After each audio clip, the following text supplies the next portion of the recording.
Bon.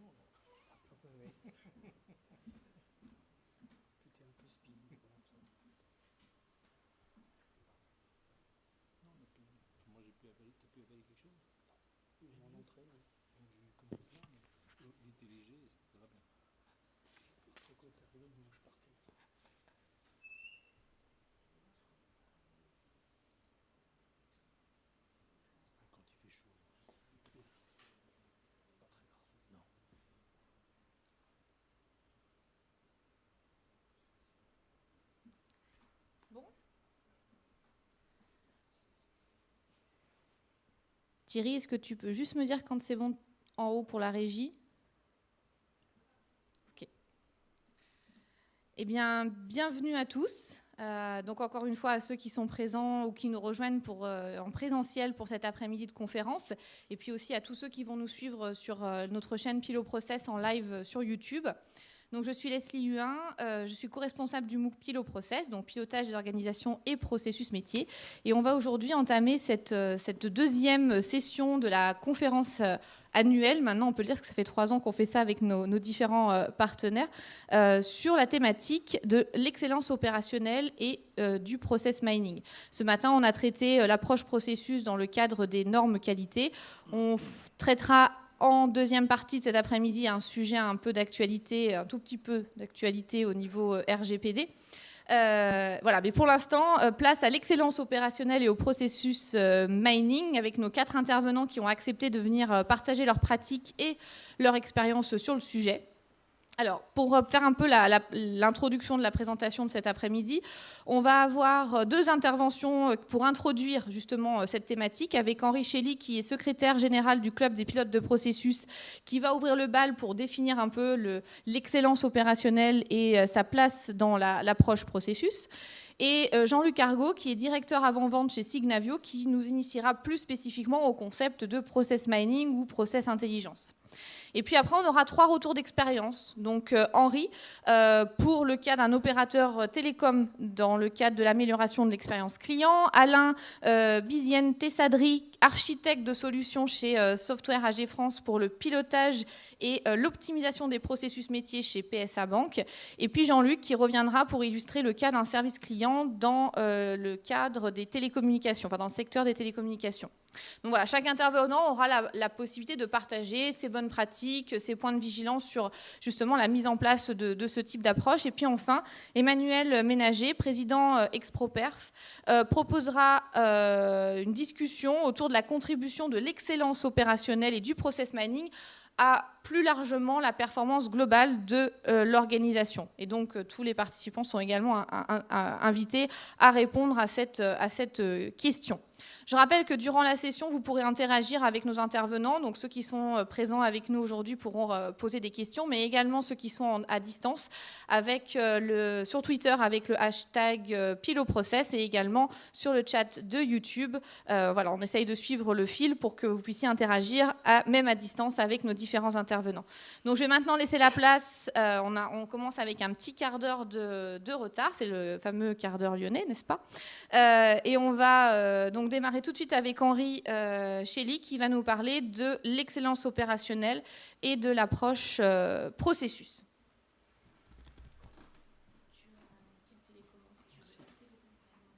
Pour avancer, je pousse là-dessus. D'accord. Bien, donc excellence opérationnelle et approche processus.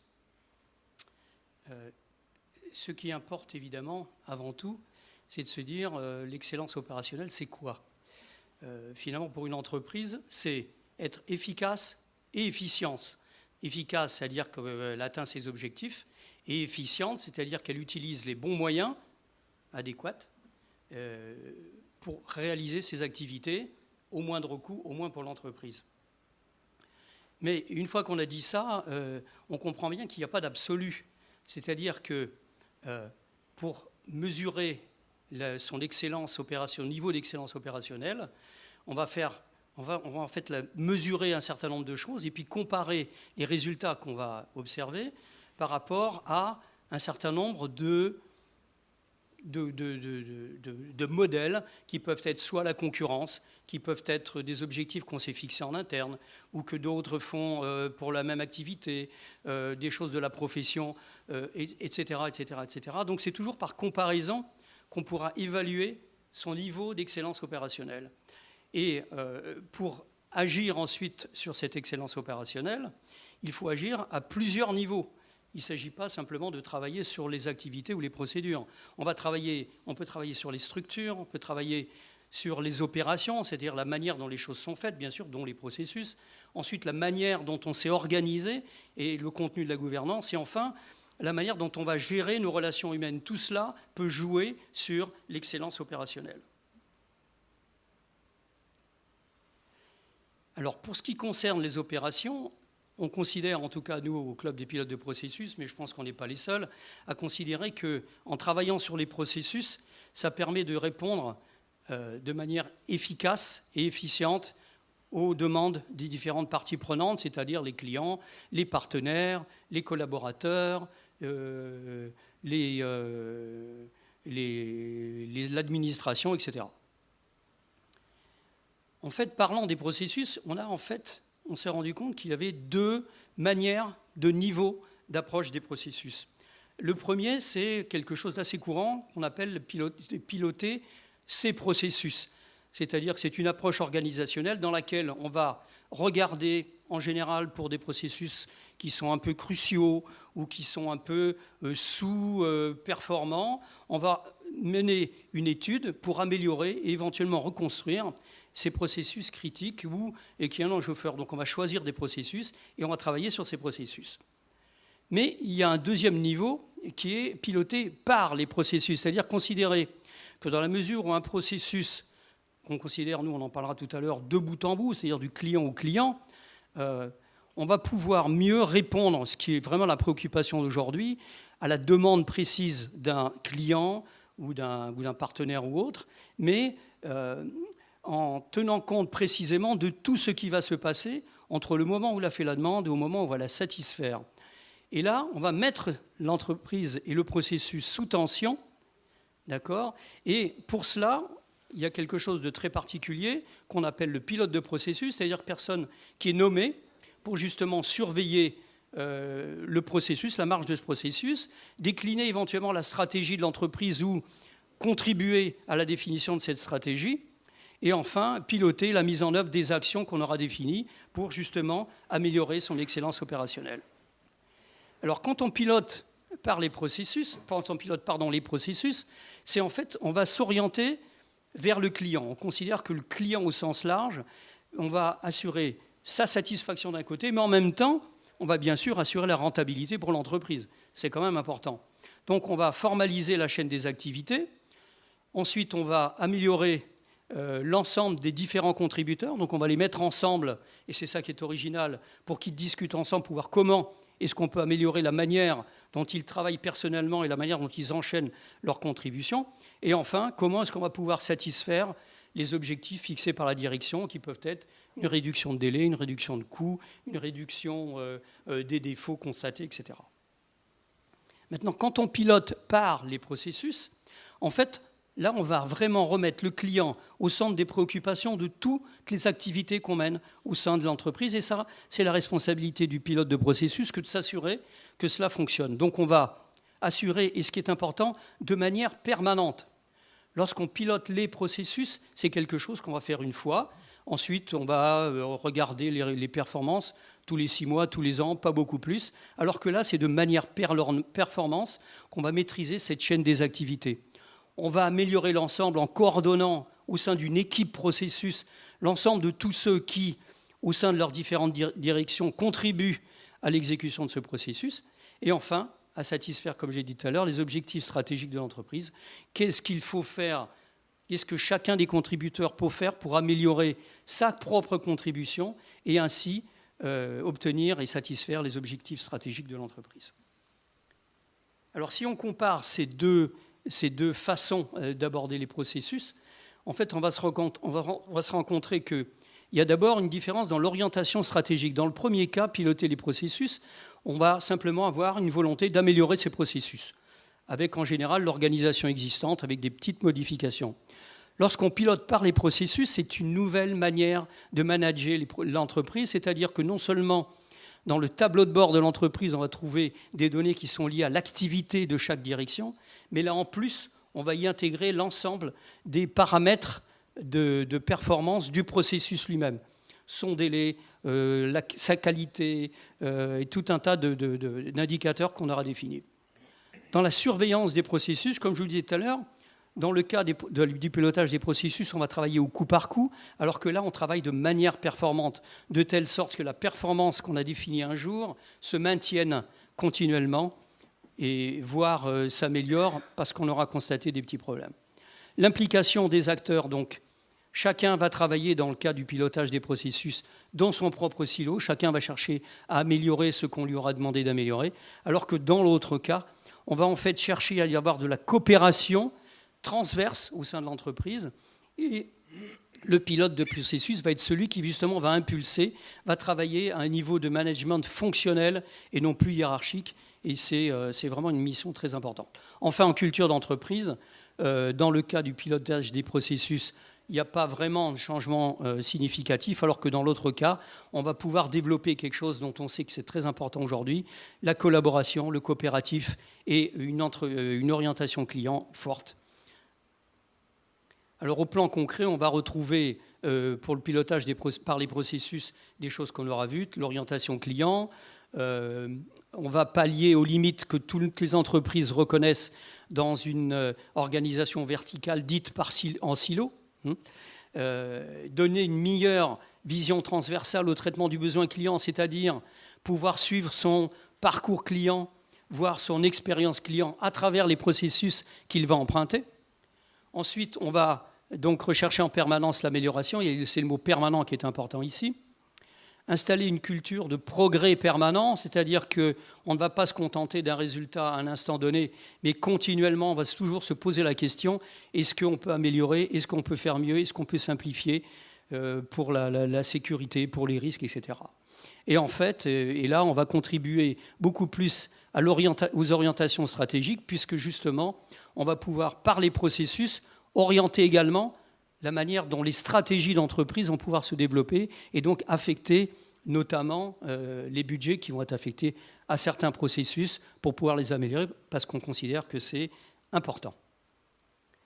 Donc, l'approche processus, là où on va revenir justement vers le process mining, c'est qu'en fait, il faut mesurer. Tout d'abord, dans une première phase, on va connaître et en mesurer l'existant pour savoir là où, justement, il y a des problèmes et des difficultés. C'est là où on va pouvoir appliquer notre comparaison dont je vous ai parlé au départ. Dans une deuxième phase, on va agir sur les processus et mesurer les résultats des actions qu'on aura faites. Là, il va y avoir, dans les actions du re-engineering, tout le monde connaît, et puis un certain nombre de projets d'amélioration. Ensuite, on va chercher à anticiper sur un certain nombre de sujets, notamment les risques, qui est très important dans certains domaines. Je parle des banques et des assurances, mais pas seulement. Également surveiller et piloter la manière dont ces processus se déroulent. Et enfin, on va approprier l'ensemble de la structure à ces nécessités d'excellence par des revues de processus et des analyses de performance qui vont être diffusées très largement.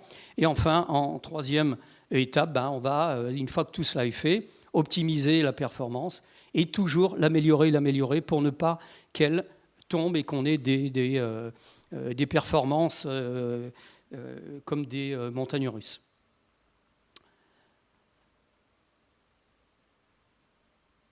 Alors, oula, ça vient tout doucement. Ce qui est important ici, c'est de dire que, en fait, toute la mesure est partout.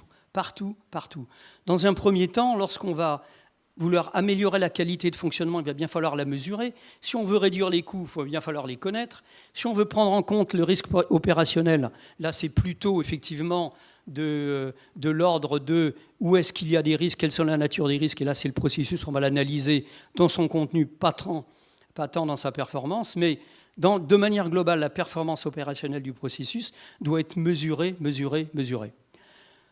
Au deuxième niveau, lorsque la performance du processus cible, lorsqu'on aura construit le processus cible, on va mesurer sa performance pour savoir si justement on a atteint notre performance. Et enfin, dans le devenir, par la mesure constante de la performance du processus, on va pouvoir justement se projeter dans l'avenir pour pouvoir éventuellement faire mieux que les concurrents, faire mieux que ce que fait la profession, appliquer les bonnes pratiques qui se font à tel ou tel endroit dans d'autres endroits, etc., etc. Et donc, les natures des actions, ça va être, dans un premier temps, une refonte de processus, toute simple. Ensuite, on va avoir des évolutions éventuellement structurelles, c'est-à-dire modifier la manière dont on va affecter les ressources dans les structures pour justement faire en sorte que le processus se déroule mieux. Ensuite, on va avoir des améliorations organisationnelles, la manière dont les silos, donc les grandes directions vont pouvoir communiquer entre elles et peut-être trouver des moyens que ces communications se fassent mieux et que ces interchanges au sein du processus soient beaucoup plus souples. Ensuite, il y a évidemment d'évolution de processus, c'est-à-dire même des évolutions de procédés. On l'a vu dans un certain nombre d'entreprises qui ont été extrêmement performantes et qui ont montré leurs différences grâce à ça. Et puis la pérennisation des résultats. Alors, les différentes types d'actions, les actions de simplification de l'organisation, c'est supprimer des activités ou des tâches inutiles. Ça, on va s'en rendre compte assez rapidement. Le passage de témoins, c'est souvent là, quand on a eu des approches processus, que là, on va pouvoir, en ayant des processus de bout en bout, trouver justement là où il y a des problèmes. C'est souvent justement au passage de témoins d'une direction à une autre. Redistribuer des activités, c'est-à-dire quelque chose qui était fait quelque part pourrait être fait ailleurs. Et là, évidemment, ça va simplifier grandement le processus. Optimiser les contrôles, ne pas les faire à un moment mais à un autre, les regrouper, des choses comme ça. Et puis évidemment, informer, former et documenter. Et dans des actions d'automatisation, qui est vraiment aujourd'hui, bien sûr, un point important. On ne peut pas faire de processus aujourd'hui sans informatique et d'automatisation. Donc, ça passe par l'automatisation de tout ou partie du processus. On crée des workflows pour justement faciliter l'enchaînement des tâches, voire orchestrer les activités pour que chacun sache précisément au moment où il vient pour travailler quelles sont les tâches qu'il doit réaliser, les plus urgentes, les moins urgentes, etc. On va introduire de nouveaux points de mesure pour justement améliorer les tableaux de bord de conduite. Et enfin, générer les tableaux de bord qui vont servir à la fois aux opérationnels, aux managers et à la direction pour voir comment tout cela évolue et comment est-ce qu'on répond justement aux objectifs de l'entreprise. Des exemples, là il y en a quelques-uns, on en montrera d'autres plus tard, mais ici on va avoir réduction des dysfonctionnements, c'est quelque chose de classique. Ça peut être également améliorer la satisfaction des clients, réduire le nombre d'allers-retours, mais ça peut être aussi réduire le nombre de plaintes au service client. Et puis on peut réduire également les délais de délivrance. Ça, c'est quelque chose qu'on voit très régulièrement, délai d'affectation de prêt, délai de fourniture d'un document, de traitement d'un document, etc., etc. Donc pour exécuter et piloter un processus, on doit disposer d'outils pour, d'une part, optimiser, donc c'est de l'automatisation, et puis faciliter l'exécution. Ce sont deux domaines où l'informatique peut vraiment aider. Et là, ça va être orchestrer les processus. Là, c'est pour aider les acteurs à savoir précisément ce qu'ils ont à faire de plus urgent dans la journée, ce qu'ils ont éventuellement oublié de faire, avec des points rouges en disant là, attention, vous avez oublié, ou il y a quelque chose que vous devez faire, vous n'avez pas eu la réponse, relancez. Et puis, assurer le pilotage opérationnel, c'est-à-dire le suivi en temps réel des processus critiques, faciliter les analyses, prendre des décisions, les faire partager et adhérer au niveau des différents directions et silos, etc. Alors, ce qui est évidemment important, là, on le sait, chaque fois qu'on étudie les processus, il y a quelque chose qui est fondamental, c'est lier l'activité organisationnelle d'étude des processus avec les activités qui se passent dans la direction de système d'information. Cette liaison est fondamentale, il faut vraiment la réussir. Les métiers, ils sont acteurs du pilotage, ils sont acteurs de l'exécution et ils sont acteurs de la transformation des processus métiers. Et la fonction ici, elle doit pour elle-même être actrice du pilotage de ses propres processus. Bien sûr, il faut également qu'eux-mêmes soient efficaces, notamment dans sa relation avec les métiers. Ensuite, elle doit être actrice de l'organisation et de la transformation ici, justement toujours pour que la relation avec les métiers soit facilitée, plus souple et plus efficace. Et enfin, évidemment, qu'elle soit fournisseur d'outils, d'automatisation et de pilotage. Et là, il y a tout un domaine, évidemment, qui est largement ouvert, avec bien sûr aussi tout ce qui est robotisation, etc. Donc, les métiers doivent se poser la question, quelle valeur ajoutée peut me donner le SI, quelle contribution il peut avoir à la performance. Et le SI doit se poser la question, quelles opportunités et quels impacts tout cela peut avoir sur la fonction SI et comment la fonction SI peut participer et contribuer à l'amélioration de l'excellence opérationnelle. Voilà. Merci Henri. Merci pour cette intervention. Je vous propose qu'on termine les deux présentations d'introduction qui vont présenter le process mining avec Jean-Luc, et puis on fera peut-être une petite demande de questions par la suite.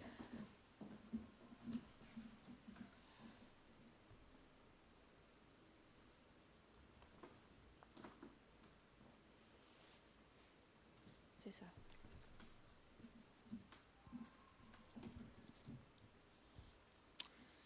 Bonjour à tous. Donc,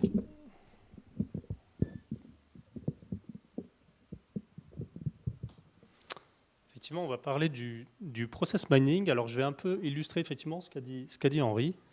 Donc, sur la partie simplement de mining, donc d'audit. Que veut dire process mining? C'est simplement l'action d'aller chercher la donnée là où elle se trouve, donc dans votre système d'information, et de l'analyser avec une approche processus. Pas simplement avec une approche BI classique, avec des indicateurs, des KPI, mais plus avec la partie dynamique du processus, c'est-à-dire pas simplement avoir un instantané, mais avoir un petit peu tout le déroulé, tout le film des événements pour mieux visualiser les causes et donc les conséquences de ce qu'on peut lire. Très rapidement, donc je fais partie de Signavio, qui est une société allemande. Cette société, justement, et c'est en lien avec ce que disait Henri, a sorti récemment donc un outil de process mining qui s'appelle Process Intelligence. Mais effectivement, comme le disait Henri, c'est quelque chose qui doit être en lien avec une stratégie globale d'entreprise, donc de modélisation de processus, éventuellement d'exécution, d'orchestration, et puis de partage, bien sûr, des processus. Il ne s'agit pas simplement de faire des processus pour faire des processus, il s'agit de les partager pour que les personnes sachent comment elles doivent les exécuter. Et ensuite, effectivement, on va auditer ces processus. Je passe rapidement. Donc l'idée, c'est toujours de faire le lien entre une stratégie et une exécution. Le process mining, souvent, est un sujet qui est demandé par des top managers. Et quand je rencontre des directeurs de département ou des directions générales, je leur demande, est-ce que vous avez réellement une idée de la façon dont fonctionne votre entreprise? Quel est votre niveau de performance? En fait, bien souvent, ils ont une idée approximative de la chose et surtout, ils ont vraiment un problème pour visualiser la performance de leur exécution, quels que soient les départements. Et effectivement, le CEO va mettre en place une stratégie pour atteindre sa profitabilité, sa marge, qui doit être relayée dans les directions et ensuite, bien sûr, exécutée. La problématique, c'est que souvent, le retour d'information n'existe pas vraiment. C'est-à-dire qu'en fait, les personnes exécutent les processus et en fait, le manager ne sait pas réellement comment les choses sont exécutées. Et donc, la vraie question, c'est effectivement comment mesurer la performance de mon entreprise ou de mon service. Souvent, les processus ne sont pas connus. C'est-à-dire qu'en fait, on exécute des tâches qui ne sont pas forcément documentées. Voilà, c'est la routine habituelle. Les personnes qui exécutent ces processus donc le font un petit peu chacun à sa façon. Parfois, les entreprises ont modélisé les processus, ce qui est très vertueux, mais dans la majorité des cas, et essentiellement, on peut dire, sur le marché français, qui est très différent, par exemple, du marché allemand, beaucoup moins de maturité, les processus sont souvent pas modélisés.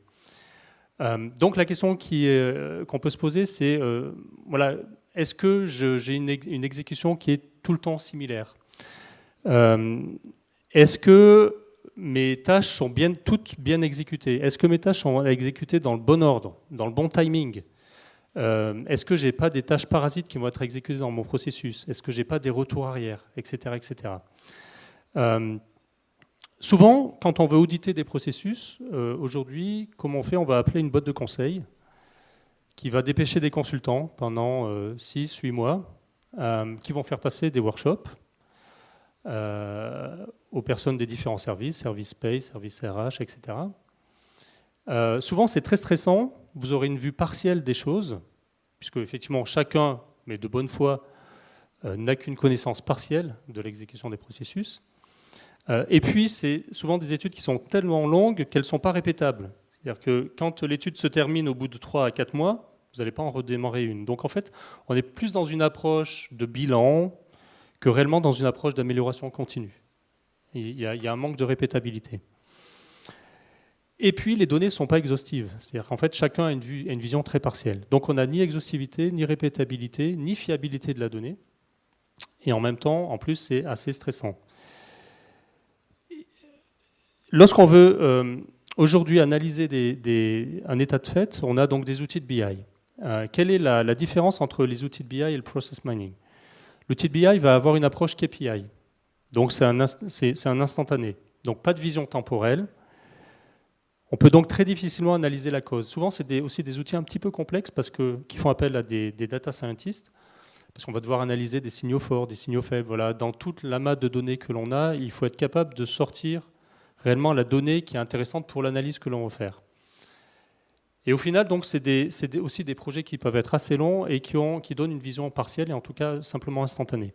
La vision mining est une vision beaucoup plus dynamique. Alors comment on va mettre ça en place ? En fait, on va extraire donc des données d'un système d'information. On va déjà définir les processus que l'on veut auditer. On ne va pas auditer tous les processus de l'entreprise.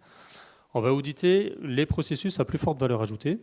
Donc en général, c'est des processus financiers, procure to pay, order to cash. Ça peut être des processus bien sûr aussi ressources humaines, au recrutement. Ça peut être des processus liés au service client. Lorsqu'on a un service client défaillant qui coûte cher, on va peut-être s'interroger sur la marge de manœuvre que l'on peut avoir. Et une fois que la liste de ces processus est définie, on va, alors là ça nécessite effectivement un petit peu d'expertise aussi pour aller chercher la bonne information au bon endroit. Dans le meilleur des cas, on a un système d'information, typiquement un ERP. Parfois, on a 2 outils, un ERP et un CRM, parfois d'autres outils, des outils de ticketing, donc on peut avoir des systèmes qui sont assez hétérogènes. Et ces systèmes, souvent, pour les entreprises, sont des boîtes noires. C'est-à-dire vous achetez un ERP, c'est très bien, par contre, vous ne savez pas comment il est paramétré. Et donc, l'idée aussi du process mining, c'est de vous donner aussi une vision sur la façon dont vos systèmes sont paramétrés, puisque le paramétrage du système va bien sûr influencer l'exécution du processus. Et une fois qu'on a sélectionné donc tous ces processus, qu'on sait où aller chercher l'information, on va extraire cette information et on va l'importer directement dans le système de process mining. Et ensuite, ce système de process mining ne doit pas être un outil pour des experts, ça doit être vraiment un outil pour la personne qui doit faire son expertise, son investigation. Donc voilà, on le verra tout à l'heure dans la démo, c'est un outil qui est vraiment métier. La donnée est extraite et ensuite on va l'analyser. Et c'est vraiment au métier d'analyser la performance, c'est au département d'analyser la performance de son département ou éventuellement à une direction générale. Le process mining donc, a différentes fonctionnalités. Une des premières fonctionnalités, lorsqu'on n'a pas modélisé ces processus, c'est de faire du process discovery. C'est-à-dire qu'en fait, à partir des données qu'on va extraire, on va être capable de visualiser son exécution. Alors vous voyez là, par exemple, sur ce slide, à gauche, on a une exécution et à droite, on a des variantes. Des variantes, ce sont en fait des chemins d'exécution pour un même processus. Donc là, c'est un processus de procure to pay, par exemple, donc de demande d'achat, validation de demande d'achat, commande, facturation, paiement, livraison, réception. Et on se rend compte que, vous voyez, sur le tableau de droite, il y a déjà une dizaine de variantes. En fait, là, dans ce cas-là, il y a énormément de variantes. Il y en a plus de 1000, en fait, sur un processus qui ne devrait en avoir que 2 en théorie. Vous voyez, là déjà, on peut à la vision de ce slide-là, un responsable de département peut déjà se poser la question sur l'hétérogénéité de l'exécution du processus. Forcément, ça veut dire que le système d'information est très permissif. Ça veut peut-être aussi dire que les personnes ne savent pas comment l'utiliser. Ça veut peut-être dire également que le processus n'a pas été formalisé. Là, en l'occurrence, ce serait le cas. Et en tout cas, même s'il a été formalisé, pas réellement partagé. Si on a modélisé ensuite le processus, voilà quel devrait être le processus. C'est un processus donc qui a 2 variantes. Une première variante sur la partie haute, et puis une deuxième variante qui va bypasser les 4 premières étapes et qui ensuite va terminer ce processus. Ce que l'on peut analyser, par exemple, sur ce processus-là, une fois qu'on l'a modélisé, c'est la durée des cycles. Par exemple, ce qui peut être intéressant dans un procure-to-pay, en France, on a un délai de paiement qui est à peu près de 45 jours. Si ce processus est exécuté en 10 jours, ça veut dire que vous sortez votre trésorerie beaucoup trop vite, par exemple. Donc l'idée, c'est aussi de mesurer la durée d'exécution d'un processus pour être certain que ce processus n'est ni trop rapide. Parfois, il a besoin d'être très rapide et le facteur d'optimisation majeur du processus, ce sera sa rapidité d'exécution, mais pas forcément. Dans la finance, un processus rapide n'est pas forcément vertueux et pas non plus trop long, puisqu'après, vous pouvez avoir des problèmes juridiques. Ce que l'on va également mesurer, c'est est-ce que toutes les tâches ont bien été exécutées. Là, par exemple, on a une variante du processus, donc qui est non conforme, puisqu'elle va court-circuiter la création de demandes d'achat et sa validation par le manager. C'est-à-dire qu'en fait, dans cette entreprise-là, quand ce processus est exécuté de la sorte, les personnes en fait, créent directement les commandes. Là, en l'occurrence, il s'agissait d'un ERP, donc ils créent la commande directement dans l'ERP, mais il n'y a aucune validation du manager. Donc ça veut dire que l'ERP est très mal paramétré. Il n'y a pas de seuil de validation, il n'y a pas d'obligation de créer une demande d'achat. Donc ça peut être assez dangereux. C'est-à-dire que tout le monde peut commander ce qu'il veut sans aucune validation. On va également vérifier une deuxième chose. Donc première chose, on vérifie que toutes les tâches sont bien exécutées. Deuxième chose, on va vérifier que les tâches sont exécutées dans le bon ordre. Ici, on se rend compte que l'avant-dernière tâche nous ramène sur la tâche précédente. Alors pourquoi ? C'est peut-être légitime, mais dans ce cas-là, il faut le modéliser.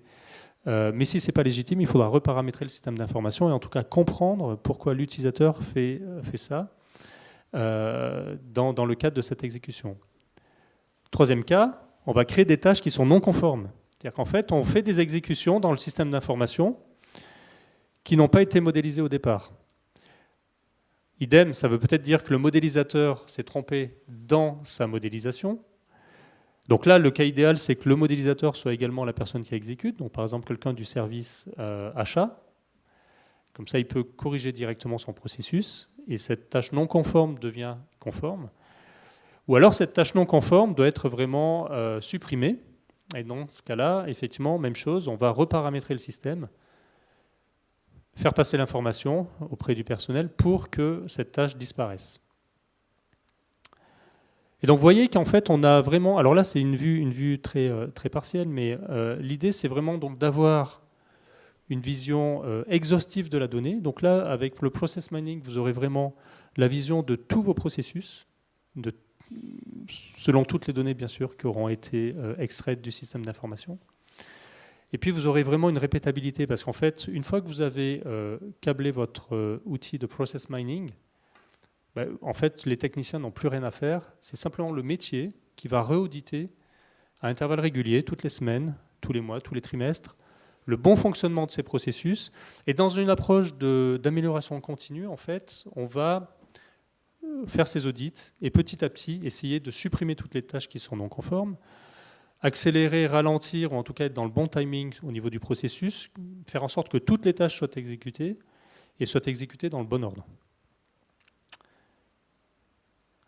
C'est répétable parce que c'est rapide,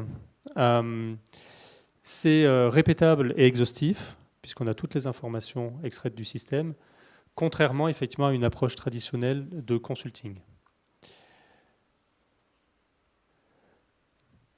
Entre l'existant et la cible, l'idée donc c'est d'aller de processus qui sont exécutés de façon partielle vers des exécutions complètes, d'exécutions qui sont désordonnées vers des exécutions ordonnées, de supprimer les tâches non conformes, de supprimer aussi les tâches en doublon. On voit souvent dans des processus de commande des doubles facturations, des doubles commandes. Voilà, l'idée est avec donc des marges de valeur qui sont énormes. On a des clients qui dépensaient des dizaines de millions par an en double commande, en double facturation. Enfin, voilà, il y avait vraiment des soucis de trésorerie dus à ces doublons. Donc on va essayer aussi de supprimer ces doublons au travers du process mining. On va supprimer les variantes qui ne sont pas légitimes, puisque une variante qui n'est pas légitime, c'est un chemin d'exécution qui est non conforme, et ça veut dire certainement derrière des risques pour l'entreprise, des risques, une absence de validation par exemple, des durées qui deviennent conformes, accélération, ralentissement, en tout cas bon timing. Et ensuite aussi, on peut aller à un niveau encore plus bas, analyser réellement la durée de chaque tâche par intervenant, de manière à avoir des durées d'exécution aussi au niveau de la tâche qui soient homogènes. Parfois, on peut avoir quelqu'un qui fait une facture en 5 minutes et puis une autre personne qui mettra 3 jours. L'idée, c'est de comprendre, en fait. On est toujours dans une approche de comprendre la cause de cette variabilité. Voilà. Donc, c'est toute la vertu du process mining, de visualiser les choses de manière très graphique pour ensuite mener des actions correctives dans le paramétrage du système d'information, dans l'organisation et dans le partage d'informations. Merci Jean-Luc. Alors, est-ce qu'on a des questions sur justement ces deux présentations d'introduction sur notre thématique, donc excellence opérationnelle et process mining?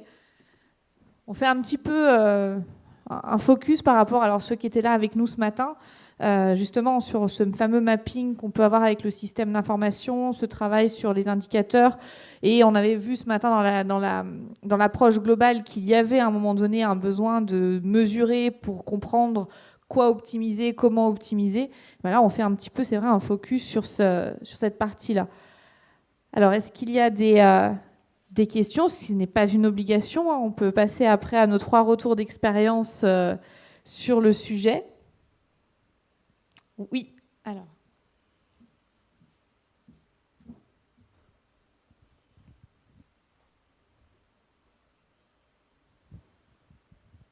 C'est une question qui s'adresse donc à... Je ne sais pas si ça fonctionne. C'est une question qui s'adresse donc à Jean-Luc Argaud concernant donc le process mining. Est-ce que c'est valable pour tout type de métier? Parce que bon, je vois bien l'application, je dirais, à l'intérieur d'entreprise, mais vous avez des employés qui sont hors entreprise. Je pense notamment par exemple au service d'aide à domicile, voilà, où vous avez des gens qui exécutent des tâches chez des particuliers, où vous avez d'autres types. Comment cela peut être applicable? Normalement, ils sont activés. Fais un essai. Oui. Okay. Alors, la seule contrainte que l'on a, c'est qu'on doit être capable de recueillir des données. Voilà, donc il faut un système d'information derrière. Donc ça peut être du déclaratif, on pourrait imaginer, mais je ne suis pas certain que ce métier soit encore à ce niveau-là de maturité pour être capable d'avoir, par exemple, on pourrait tout à fait imaginer, pour les personnes qui sont en déplacement, d'avoir une application mobile qui envoie de l'information, pourquoi pas. Toutes les tâches qui sont faites en mobilité, une facturation, etc., peuvent de toute façon sont en lien direct avec un système d'information. Donc ensuite, on peut capturer l'information. Mais effectivement, on s'appuie sur un système d'information. Après, il n'y a pas d'exclusive en termes de métier. Dans les entreprises, ça peut vraiment être tout type de département de l'entreprise qui sont concernés. Le manufacturing, évidemment, les ressources humaines, les services clients, tous les métiers. En fait, on va vraiment analyser les processus à forte valeur ajoutée. C'est-à-dire que, bien sûr, on ne va pas rentrer dans des processus qui n'ont pas forcément beaucoup de valeur ajoutée. On va rester en général sur le top 10 des processus à forte valeur ajoutée.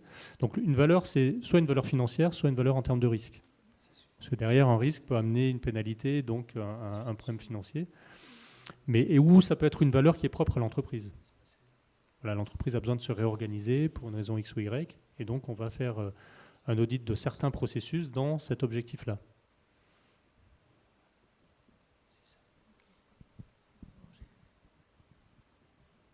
Très bien, merci Jean-Luc pour ta réponse. Eh ben, on a 3 retours d'expérience maintenant par rapport à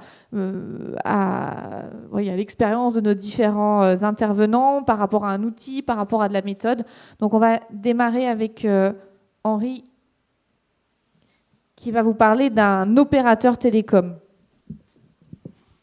Je suis un peu plus petit. Voilà. Donc là, je vais essayer de vous raconter une histoire d'un opérateur télécom étranger.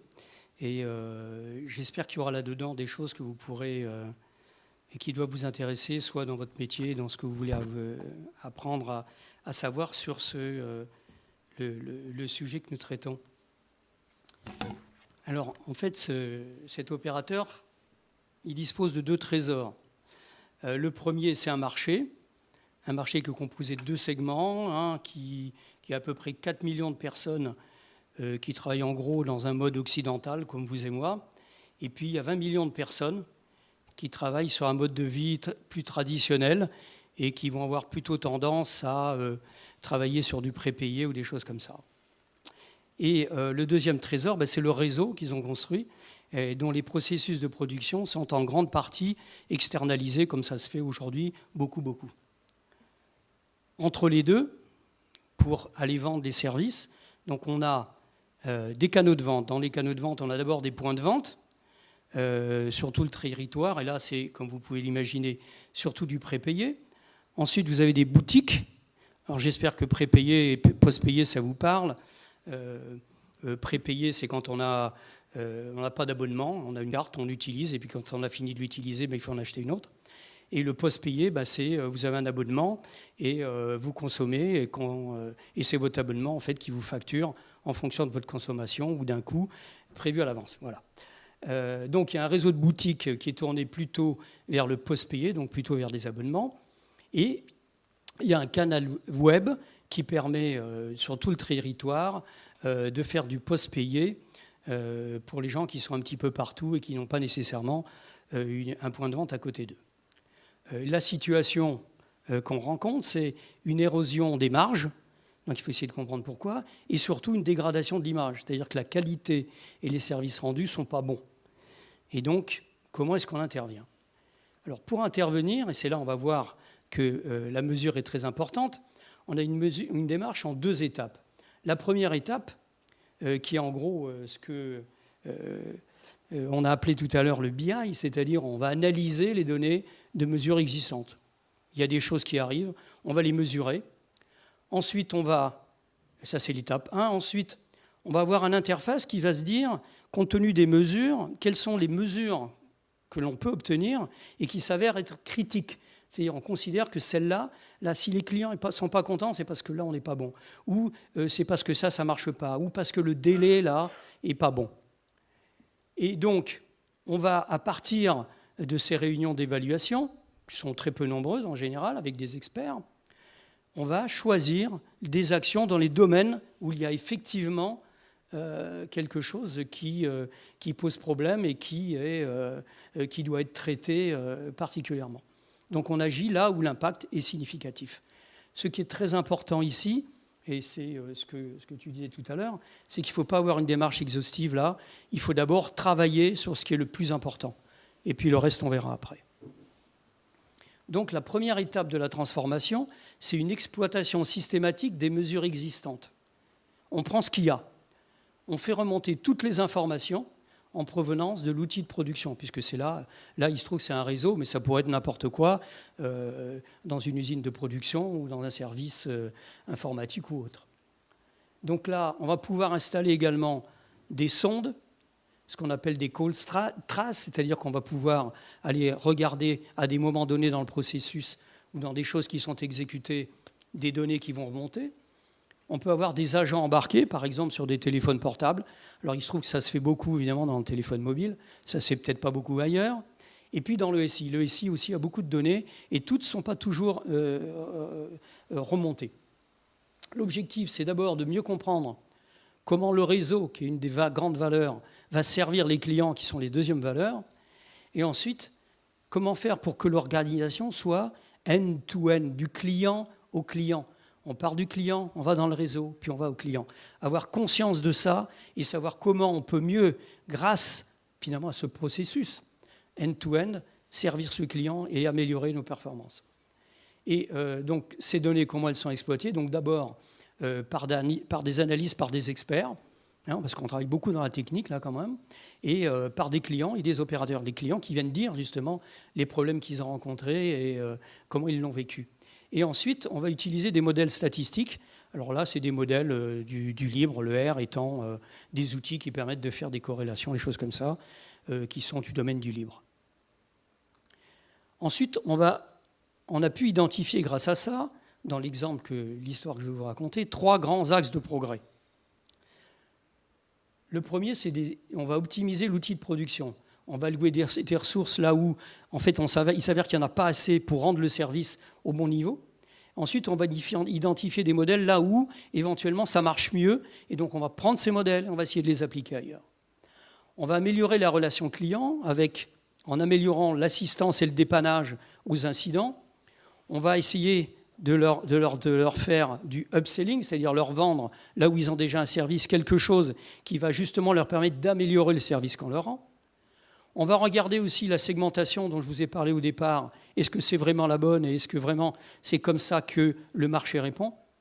Et puis, regarder au niveau des canaux de distribution. Ensuite, on va rendre l'information plus cohérente entre le réseau et le SI pour justement faire en sorte, 1, que la mesure soit meilleure et 2, que cette mesure permette d'améliorer globalement la réponse au client, donc les temps de latence d'une part et les incohérences qu'on aura pu constater d'autre part. Ensuite, la deuxième étape de la transformation, c'est donc là où on a identifié qu'il y avait un impact significatif, on va regarder le ou les processus qui en fait vont porter ces données et qui vont en fait jouer sur ces informations. Ensuite, soit on modifie les processus tels qu'ils existent, une fois qu'on en a pris conscience, ou on va améliorer, et on va soit travailler pour améliorer le processus existant pour fiabiliser la mesure ou pour améliorer la manière dont il se déroule, ou soit pour des données ou des activités qui en fait ne sont pas prises en compte aujourd'hui, créer des processus et surtout avec les instruments de mesure qui vont avec. Et bien sûr, les étapes 1 et 2 vont se passer en parallèle pour des actions qui sont différenciées, bien sûr. Donc on va mener tout cela en parallèle. Les résultats qu'on a obtenus de cette simple façon de faire, c'est qu'on a multiplié par 40 l'usage du canal web, c'est-à-dire qu'on a permis aux gens de pouvoir utiliser, parce qu'il y avait beaucoup d'imperfections dans ce canal web, et donc en l'améliorant, il y a beaucoup plus de personnes qui sont venues parce qu'en fait, ils savaient que ça allait répondre immédiatement et rapidement à leurs demandes. On a divisé par 3 les demandes de support client, c'est-à-dire que la satisfaction des clients a été bien meilleure. Les ventes de recharge, surtout par le canal web, ont été également multipliées, parce que beaucoup plus facile, beaucoup plus réactive. Les gens attendaient souvent beaucoup trop longtemps. L'usage de certains services dont on a fait la promotion a augmenté. On a réduit le délai d'attente dans les boutiques, parce que le processus de déroulement dans les boutiques, on s'était rendu compte qu'il était trop long. Délai de traitement des sollicitations des clients boutiques, là, et dans les centres d'appel, ça a amélioré la satisfaction des clients. Et enfin, on a amélioré l'image qui a été confirmée par les enquêtes faites auprès des clients. Finalement, au bout de 24 mois, on a doublé le résultat par rapport à une année de référence. Et au bout de 36 mois, on a triplé le résultat. Alors évidemment, ces résultats, il n'y a pas que notre action qui a trouvé, parce que le fait de travailler sur tout ça au niveau humain, au niveau des relations, ça a aussi amélioré les choses. Et puis il y a aussi l'organisation qui a fait ses propres améliorations, comme je vous disais dans ma présentation précédente. Et qu'est-ce qu'on a tiré comme enseignement de tout ça? Premièrement, et ça confirme ce que je vous avais dit au départ, il faut adopter une vision end-to-end. C'est du transverse. Et malheureusement, dans beaucoup d'entreprises, on a beaucoup de mal à développer le transverse. Appliquez-vous à développer ça. Adapter la production en tenant compte des clients. Bien connaître et bien comprendre comment les clients utilisent le service, savoir ce qu'ils en font, quels sont ceux qu'ils utilisent vraiment, quels sont ceux qui finalement ils n'utilisent pas, quelle que soit leur valeur pour l'entreprise. Ensuite, faire connaître au client ce qu'on peut faire pour lui. Souvent, il a une vision très restreinte de ce qu'on peut faire pour lui. Lui expliquer qu'on peut faire d'autres choses, qu'on peut lui offrir d'autres services. Et ce n'est pas valable que pour les télécoms. Ensuite, quand on crée des produits ou des services, faire en sorte qu'ils soient réellement utiles. Donc c'est à l'écoute des clients et à l'écoute des processus et des mesures qu'on va se rendre compte de ça. Et enfin, créer de la confiance en disposant d'outils qu'on maîtrise, qui sont sûrs. Sur le web, si vous avez une application qui se plante, le client il ne reviendra plus. Le message, donc, c'est que ce que vous avez vu là, on le fait pour ce client, c'est terminé. On le fait pour d'autres clients. Et en plus, le monde évolue en permanence. Et message important, hein, les espèces qui survivent ne sont pas les plus fortes ou les plus intelligentes. Ce sont celles qui savent s'adapter. Merci.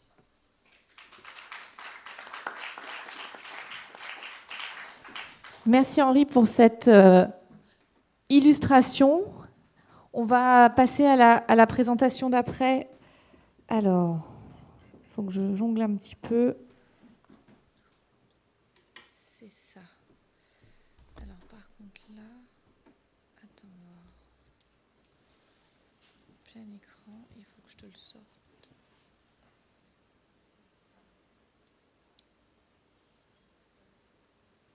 Pardon. Tu peux zapper. Merci. Bonjour, je vais vous faire un retour d'expérience sur la mise en œuvre de la Process Intelligence au sein de Banque PSA Finance, donc une captive du groupe automobile PSA.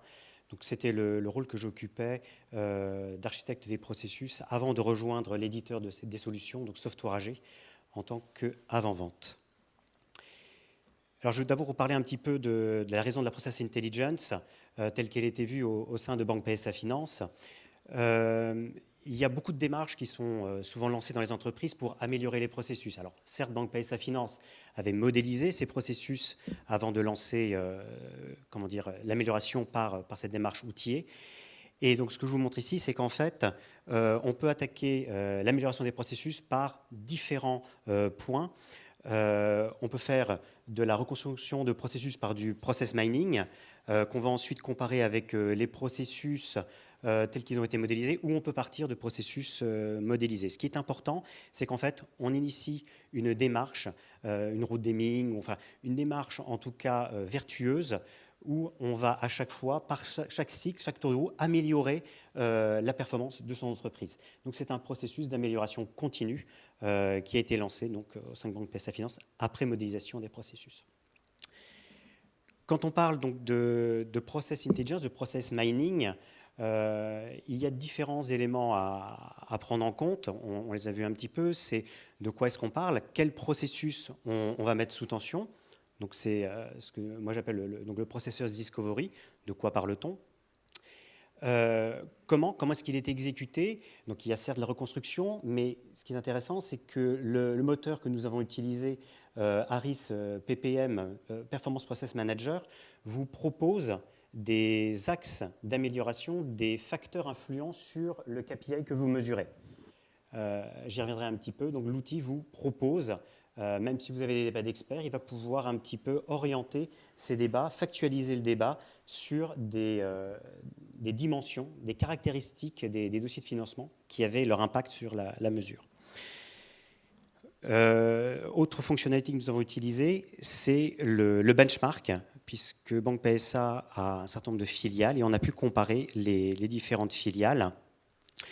Et encore au-delà, les relations, on l'a entendu, les relations entre les acteurs, comment se passe l'interface entre les différentes entités. Alors, je ne vais pas rester plus longtemps sur cette partie un peu théorique et je vais vous faire donc, ce retour d'expérience. En un slide, la banque captive, donc, qui est BPF, c'est une banque adossée aux constructeurs automobiles et qui est présente sur la plupart des pays où les marques sont présentes pour accompagner les ventes de véhicules. Je ne vais pas rester trop longtemps. Voilà. Le constat, avant de démarrer cette démarche outillée, c'était de voir que ce soit au niveau du système d'information ou au niveau des organisations, de plus en plus de performance était demandée. Au-delà de l'efficacité, c'était l'efficience, les moyens utilisés pour atteindre les objectifs. La réalité, c'est que les systèmes d'information, même s'ils sont souples, même s'il y a du développement agile, sont à la fois parfois difficiles à faire évoluer et même leur usage est assez ouvert. Donc comment savoir sur un processus qui a été modélisé, qui a servi de base à la construction d'un système d'information, quel est l'usage qu'il est fait de ce système d'information? Un gros problème que nous rencontrions chez Banque PSA, c'était que les indicateurs étaient souvent produits avec un délai assez important après la fin du processus, enfin après une clôture de fin de mois. On avait les chiffres. Le 15 après la fin de mois. Comment piloter l'activité, être réactif avec finalement des indicateurs rétroviseurs, des indicateurs de résultats avec un effet rétroviseur. Et des démarches aussi qui prenaient beaucoup de temps, puisque réaliser un audit, ça prend du temps, ça prend aussi beaucoup de ressources au niveau des experts qui sont au sein de l'entreprise. Alors si je voulais partager avec vous la démarche que nous avions mis en œuvre, c'est que nous avons commencé par rechercher de l'efficacité en modélisant les processus, en générant des standards pour atteindre les objectifs, mais nous cherchions une idée pour changer la manière d'exécuter les processus, comment repenser même nos processus pour atteindre l'efficience. Et c'est là que la solution ARIS PPM est arrivée pour nous aider à redécouvrir nos processus. Alors nous avons mis ça en œuvre sur 3 projets, le recouvrement, le financement des stocks dans le réseau de distribution et l'évaluation du risque, l'acceptation des clients qui voulaient souscrire à un financement pour leur véhicule. Ce que je veux vous montrer ici, c'est qu'en fait, on peut modéliser ces processus avant de lancer une démarche de Process Intelligence. Ce ne sera qu'un accélérateur. On peut aussi partir sur des processus qui ne sont absolument pas modélisés et profiter de la puissance de l'outil pour redécouvrir le processus.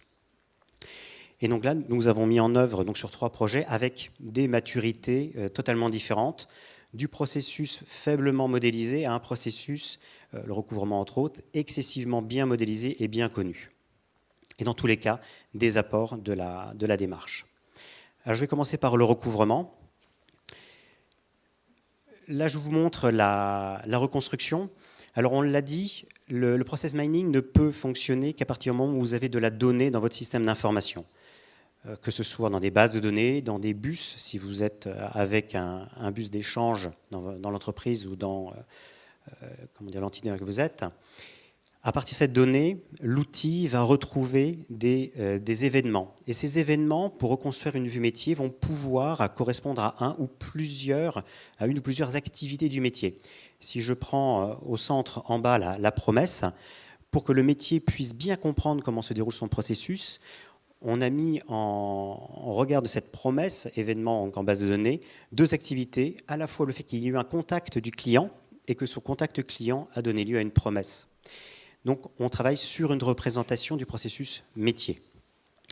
Cette reconstruction peut être sur différents niveaux. On peut voir la vie d'un contrat, et ce contrat peut avoir plusieurs, donc dans le cas du recouvrement, événements d'impayés qui vont avoir un déroulé particulier. Alors, ce n'est pas forcément très lisible, mais ce qu'on peut voir, c'est donc ces 2 niveaux de reconstruction. Tout à l'heure, il a été évoqué les risques. Il est évident que la process mining peut réduire des risques. Quand je vous montre complètement à droite de l'écran cette longue succession d'activités qui peut représenter des appels successifs à un client, il faut, dans certains cas, faire attention au nombre d'appels qu'on passe à un client. Ça peut être mal interprété. Donc on peut là gérer le risque auquel on s'expose. De la même manière, on peut se poser des questions sur l'efficacité du processus si on doit appeler aussi souvent le client. Quand je vous disais tout à l'heure que l'outil ARIS PPM vous propose des axes de réflexion par le process mining, en fait, il nous a aiguillés sur les appels entrants, appels sortants. Je prends cet exemple parce que souvent, le réflexe d'un expert métier, quand vous êtes sur du recouvrement, c'est de dire pour que ce processus fonctionne bien, il faut appeler le client. Ça veut dire de l'appel sortant. Et contrairement à ces avis d'experts, ce qui est apparu, c'est qu'en fait, le plus efficace, c'est l'appel entrant. Et de là a démarré une réflexion qui est comment stimuler l'appel entrant. Et là sont arrivés les plans d'action. Donc avec une démarche outillée, on peut aussi dépasser un petit peu les certitudes qu'ont les experts du métier sur le déroulement de leur processus et comment réagissent les clients. Donc pour Banque PSA Finance, ça a été en tout cas une découverte, c'est qu'en fait la solution n'était pas d'appeler le client. Quand on parle donc des plans d'action, ce qui est important, c'est pas que de constater et de faire des recommandations, c'est de suivre l'avancement et l'appropriation des plans d'action et donc leur efficacité dans le temps. Et bon, là, c'est une planche qui montre qu'en fonction du temps, on a une réduction du délai. C'était l'indicateur qui était mesuré, qui était suivi. Et cet indicateur, on voit qu'il évolue dans le bon sens dans le temps, avec toujours la crainte que les mauvaises pratiques reviennent. Et donc c'est tout l'intérêt d'avoir certes cette démarche d'audit, mais ensuite cette démarche de continuer à surveiller, à mettre sous tension le processus dans la durée pour s'assurer que donc d'une part le processus, le plan d'action est appliqué et que dans le temps, les bénéfices restent. Un autre exemple, donc je vous disais qu'il y avait eu trois projets, donc je passe sur le financement réseau. Tout n'est pas amélioré et ce qui peut être intéressant, c'est que quand vous avez plusieurs variantes qui coexistent sur un processus, c'est d'être capable de se focaliser sur la variante du processus qui représente, là en l'occurrence, quand vous regardez à droite, 95% des flux. Donc vous savez que si vous améliorez cette séquence, ce sont 95% des dossiers ou des produits que vous allez améliorer. Donc pour un effort moyen ou important, en tout cas vous allez toucher la très grande majorité de vos produits, de vos services. Donc on va aller vers du quick win. On a parlé des interactions entre les entités. Donc c'est un petit peu ce que je vous présente ici. C'est regarder aussi les chemins qui se paraissent normaux ou anormaux, de la détection finalement de dysfonctionnement au sein de l'entreprise. Donc avec ces solutions, malgré la volumétrie très importante que vous pouvez avoir, vous pouvez trouver les quelques dossiers qui sont en erreur, les dysfonctionnements, et vous pouvez les traiter. Quelque chose qui est totalement impossible quand vous faites juste du sondage. Tout l'intérêt de cette démarche outil encore. Là, je suis sur l'acceptation. Souvent, on parle d'indicateurs de résultats. Sur ce processus, des indicateurs de performance ont été mis en œuvre, tels que des décisions, le temps de la première décision, de la dernière décision, donc des choses qui n'étaient pas connues ou qui n'étaient en tout cas pas exploitées par les métiers et qui sont maintenant suivies. Donc, sous ce forme de graphe, où on voit à la fois dans le temps s'il y a une amélioration ou une dégradation, et ensuite le respect de délai, puisque quand on est en acceptation de dossier, on l'est envers aussi le client, mais le réseau de distribution, et on peut suivre des délais. Donc quand on voit le délai de première décision, on voit que le délai est bien tenu, mais qu'en fait, sur les autres délais, on est dans des délais qui sont au-delà de ce qui était prévu, et donc des axes d'amélioration à trouver. Donc, une certaine découverte pour les métiers avec lesquels je travaillais sur ces indicateurs intermédiaires aux indicateurs de résultats. Et quand je vous disais qu'il y a donc des contrats avec les concessionnaires, quand vous voulez respecter vos délais d'exécution de processus, il peut être intéressant de mettre en place des alertes sur le déroulement de ces processus. Et là, sur l'acceptation, sur l'intégralité des dossiers de financement qui étaient entrés, nous étions en capacité de sortir la liste des contrats pour lesquels aucune décision n'avait été prise dans le délai imparti. Donc, partons du principe, par exemple, qu'il y a 7 jours pour donner une réponse à un client. Au bout de 5 jours, il était possible de sortir la liste des dossiers sans décision pour que, justement, les accepteurs, donc les opérationnels en charge du processus, se focalisent sur ces dossiers afin de respecter les engagements de la banque envers ses partenaires. Donc voilà un petit peu ce que je voulais partager avec vous sur ces 3 projets. Donc la capacité de reconstruire un processus pour mieux le comprendre, la puissance de l'outil pour vous orienter, malgré des débats d'experts, sur des pistes qu'on n'aurait peut-être pas envisagées, la possibilité de générer des alertes pour respecter les délais. Donc un outil qui est très opérationnel. Les métiers avec lesquels je travaillais faisaient des réunions hebdomadaires pour suivre et regarder l'exécution des processus et trouver de nouveaux axes d'amélioration.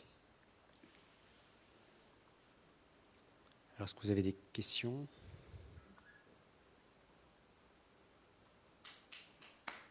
Merci.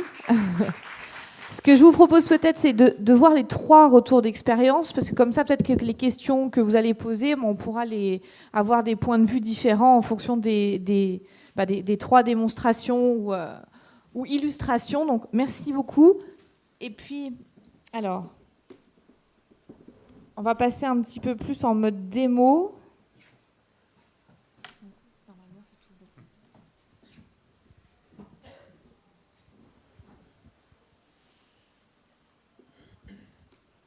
Donc avec Jean-Luc Arrault qui va nous présenter à travers Signavio, voir en direct comment ça se passe.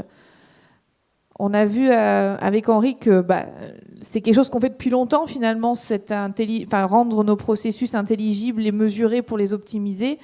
Et puis que maintenant, avec les progrès qu'on a en termes de... Je ne sais pas si je peux dire on n'est pas encore là, mais on va peut-être pas loin être en termes d'intelligence artificielle. Tous les projets, les progrès qu'on va faire là-dessus vont forcément améliorer l'intelligibilité qu'on peut avoir de nos processus.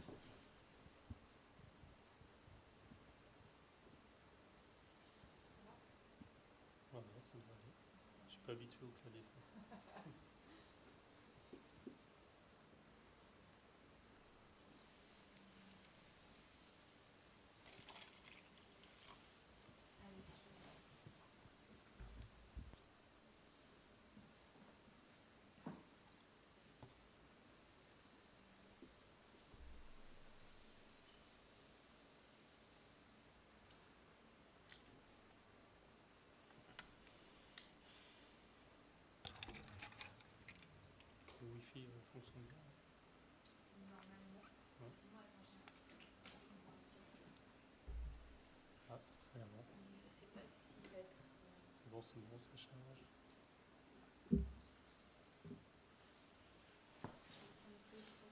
Alors écoute, ça, on va lui laisser un peu de temps. Je pense que... Ah, tu crois ? Ouais.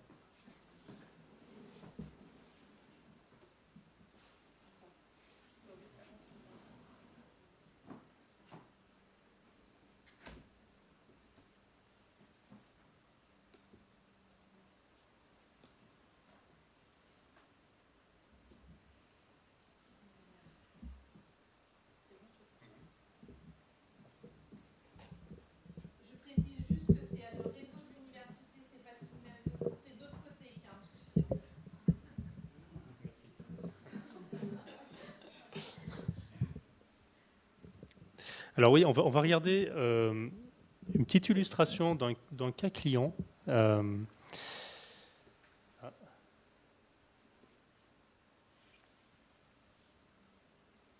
cas client, en fait, c'est un opérateur télécom également qui avait un service client qui coûtait très cher, plusieurs dizaines de millions d'euros par an, peu importe les chiffres, et avec un NPS, donc un Net Promoter Score, un niveau de satisfaction client qui était très très bas. Donc la direction générale se posait cette question de, voilà, on investit énormément pour essayer de satisfaire nos clients, et on ne comprend pas pourquoi on a des retours qui sont aussi mauvais. Donc cet opérateur télécom avait déployé la fibre, alors c'est pas en Europe, hein, c'est dans notre pays, ils avaient déployé la fibre. C'est un nouveau produit. Ils ont eu quelques dysfonctionnements techniques lors de ce déploiement. Et ils ont en fait très mal géré la relation client à cette occasion-là.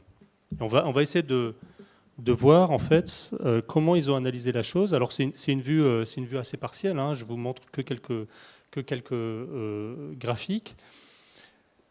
Donc comment ils ont procédé? Ils ont donc recueilli les données de leur système d'information.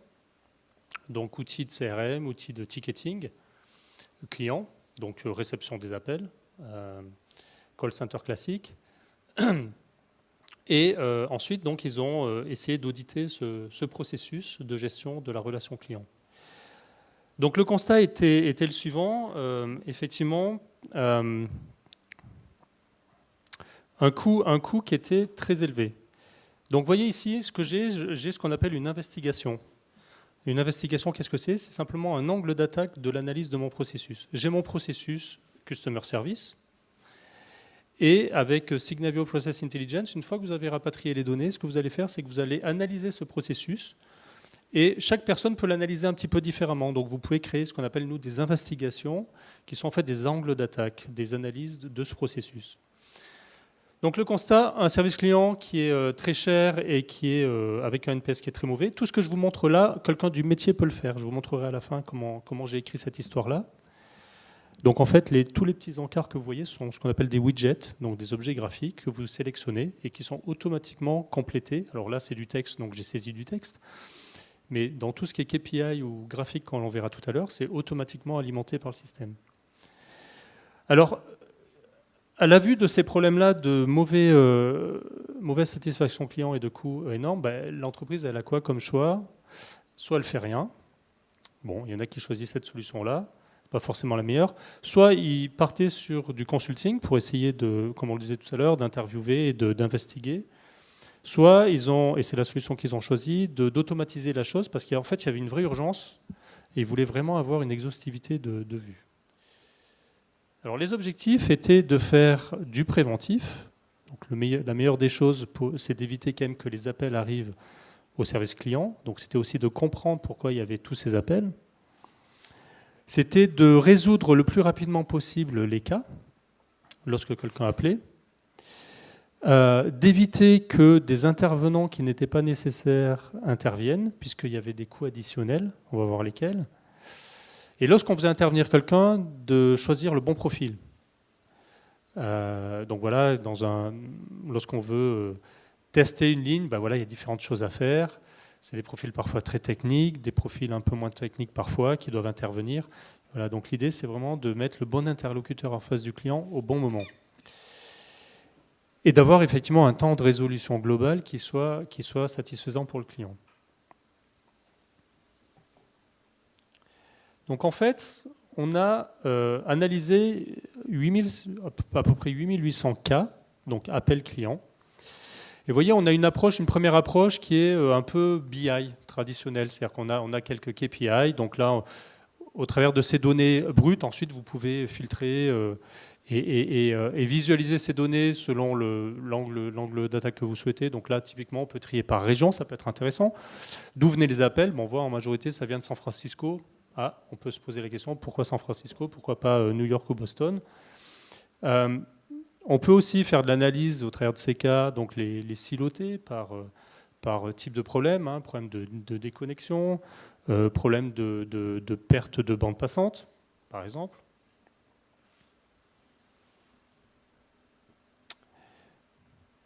Et donc, ensuite, on fait une petite conclusion. Vous voyez, vous pouvez mettre un petit texte qui va vous permettre de voir un peu, de synthétiser les choses. Donc, effectivement, problème à San Francisco, 50% des cas sont dus à des pertes de connexion. Donc ça, c'est déjà intéressant.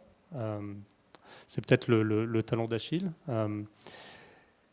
Et donc, une première chose, on parlait de préventif tout à l'heure, à partir de ces données-là, vous voyez, on peut déjà se mettre en place des actions correctives d'un point de vue technique pour éviter ces pertes de connexion. Alors bien sûr, il faut investiguer un petit peu en interne, il faut voir ça avec des techniciens, mais c'est de comprendre pourquoi il y a des pertes de connexion à San Francisco. Je n'ai pas la réponse personnellement, mais eux doivent l'avoir. Ensuite, on va essayer d'analyser certains KPI du processus. On va ici là, faire un focus sur le time to fix, donc la durée que l'on va prendre pour résoudre le problème. Signavio vous permet de faire différents types de modélisation.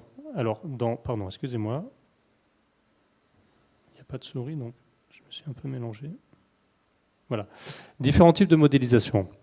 Dans le module Process Manager que certains d'entre vous connaissent, qui est pas mal utilisé dans les universités, vous allez modéliser vos diagrammes. Alors, on va modéliser non seulement du processus BPMN, classique, on va modéliser aussi de la chaîne de valeur, donc dire qui fait quoi, et pas forcément le comment. Le comment, c'est plutôt le BPMN.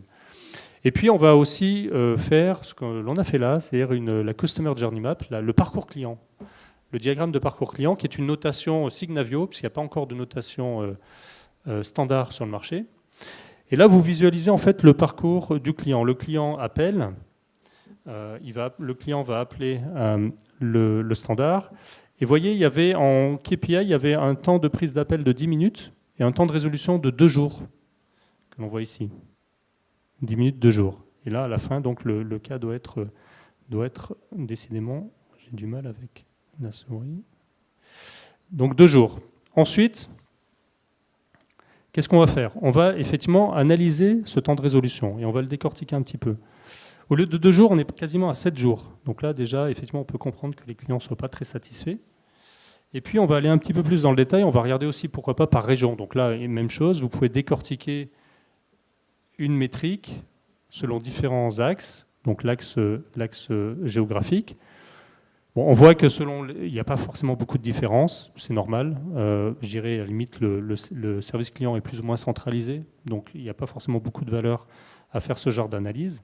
On peut faire de l'analyse aussi par problème, vous voyez. Donc, même chose, on peut effectivement voir s'il y a de la variabilité sur ce genre de choses. Et donc, on voit qu'il n'y a effectivement pas de cas en dessous de 5 jours. Donc, forcément, la promesse étant de 2 jours, si on répond au client en 5 jours, le client ne va pas être très content. Et on va continuer, on va aller de plus en plus dans le détail. Et on va analyser le processus. Donc on avait modélisé ce processus dans Process Manager, le voici. Donc en fait, vous avez 4 niveaux. Vous avez un premier niveau, donc le client appelle le service client, ici.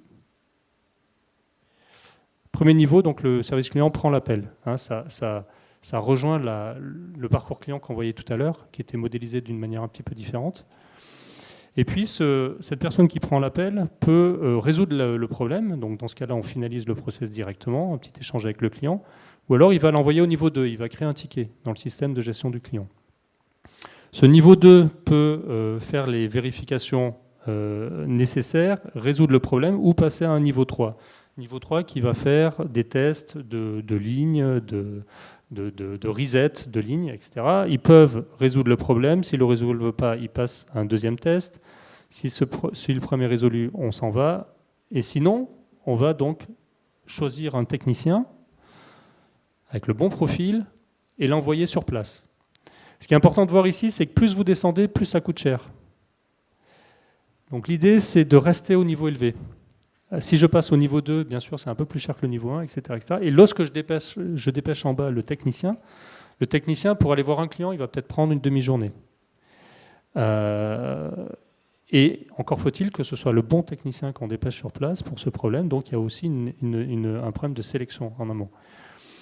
Donc plus on descend, plus le coût est exponentiel. Donc l'idée, c'est de rester sur les couches supérieures et on va regarder effectivement comment est exécuté ce processus. Alors ce processus, si on le regarde, en fait, vous avez 5 variantes d'exécution. La première variante, celle qu'on vient de voir, première variante, deuxième variante, troisième variante, quatrième variante, cinquième variante. En théorie, je dois avoir qu'une variante, c'est un chemin d'exécution, donc je dois avoir que 5 façons d'exécuter ce processus. Et en fait, lorsqu'on va analyser ça, donc on va analyser le nombre de variantes que l'on a, on va voir si toutes les tâches sont bien exécutées, on va voir si elles sont exécutées dans le bon ordre, un petit peu ce que je vous présentais tout à l'heure également, et on va vérifier s'il n'y a pas des tâches non conformes. Alors le nombre de variantes, au lieu d'être de 5, elles sont de 240. Donc là, ça veut dire qu'en fait, chacun fait ce qu'il veut. Et on va voir effectivement ces variantes, on va aller les analyser un peu dans le détail. Et là, vous avez la première variante, la voici, c'est celle-là. Donc la variante qui représente 1400 cas, 1407 cas sur les 8800 que l'on voyait tout à l'heure. Donc à peu près 20% des cas. Vous voyez que dans ce cas-là, ce qui se passe, c'est que, en fait, la personne qui est au call center zappe complètement, court-circuite complètement le niveau 2 et le niveau 3. En tout cas, au niveau 3, elle passe directement à une personne qui va faire le deuxième test. Et cette personne-là dépêche un technicien. Donc vous voyez, on descend directement dans les strates basses. Et donc forcément, là, le coût de résolution de cet incident, il est très élevé. Voilà, pardon, la première variante, c'est celle-ci. Mais c'est un petit peu pareil. Vous voyez, on descend très vite dans les couches basses et on court-circuite complètement la deuxième strate. La deuxième variante, alors elle est encore plus radicale. La personne reçoit l'appel et mandate directement un technicien sur place. Alors là, on ne peut pas faire pire en termes de coût.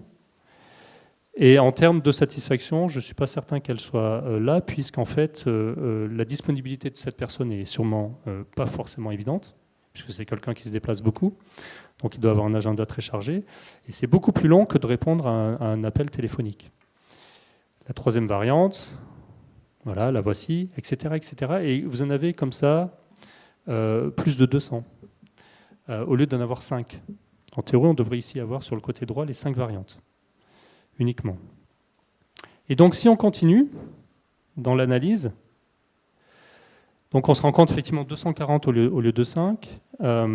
La majorité, ce sont des pertes de connexion, on le voyait tout à l'heure, dans la région de San Francisco, donc il faudrait faire peut-être du préventif pour éviter ces appels. Cycle time, moyenne 6 jours au lieu de 2 jours. Donc, et on se rend compte que le problème, c'est souvent une tâche l'outage management qui prend 4 jours. Est-ce qu'elle doit prendre 4 jours? Ce n'est pas certain. Et on se rend compte qu'on fait beaucoup trop de visites terrain. Donc effectivement, notamment les variantes 1 et 2 qui représentent à elles seules presque 30% des interventions, des appels. Et donc effectivement, coût très élevé et temps de réactivité qui n'est pas forcément très bon. Ensuite, on va analyser s'il y a des tâches exogènes, non conformes, pardon. Ici, il n'y en a pas, donc c'est plutôt une bonne chose. Par contre, on se rend compte que notre processus qui avait 7 tâches n'en a plus que 5. En fait, il y a des tâches qui ne sont jamais exécutées. Donc la vérification du terminal n'est jamais faite.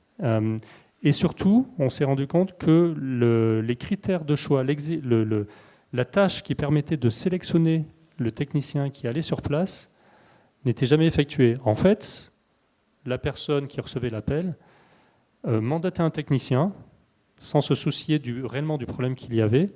Et donc la personne qui allait en fait, chez le client n'avait pas forcément le bon profil. Donc forcément, vous imaginez, aller-retour, donc là vous perdez très vite du temps, et donc au lieu bien sûr d'être sur des temps de résolution de 2 jours, on est très vite sur des temps de résolution de 5-7 jours. Voilà. Un autre diagramme, mais que je ne vais pas forcément commenter, qui est celui-ci, qui n'est pas très utile pour eux, puisqu'ils ont déjà tout modélisé. Mais vous voyez, si on ne modélise pas, on peut faire du discovery à partir de ce genre de widget. Et à partir de ce widget, on va modéliser directement le processus. C'est-à-dire qu'en fait, Signavio va vous générer automatiquement le processus dans Process Manager. Après, effectivement, tu parlais d'intelligence. Il y a des nouveautés qui vont arriver sur du machine learning. C'est-à-dire qu'en fait, on va être aussi de plus en plus capable d'analyser ces données, qui sont souvent très, très volumineuses, pour derrière faire de la préco et modéliser les processus, en tout cas le processus idéal tel qu'il devrait être. Voilà un exemple donc, très succinct. Ça, c'est une analyse parmi tant d'autres qu'a fait ce client sur ces problèmes-là. Une analyse que l'on peut faire. Et donc ça, c'est vraiment une approche complètement métier. C'est-à-dire tout ce que vous avez vu là, vous êtes en capacité de le faire au travers de widgets. Donc là, vous avez à votre disposition tout un ensemble de widgets. Et vous pouvez choisir votre widget, le sélectionner, et ça va vous générer automatiquement le KPI ou le graphique que l'on voyait précédemment. Voilà, je vous remercie. Merci. Alors maintenant qu'on a vu nos 3 retours d'expérience, est-ce qu'il y a des questions ?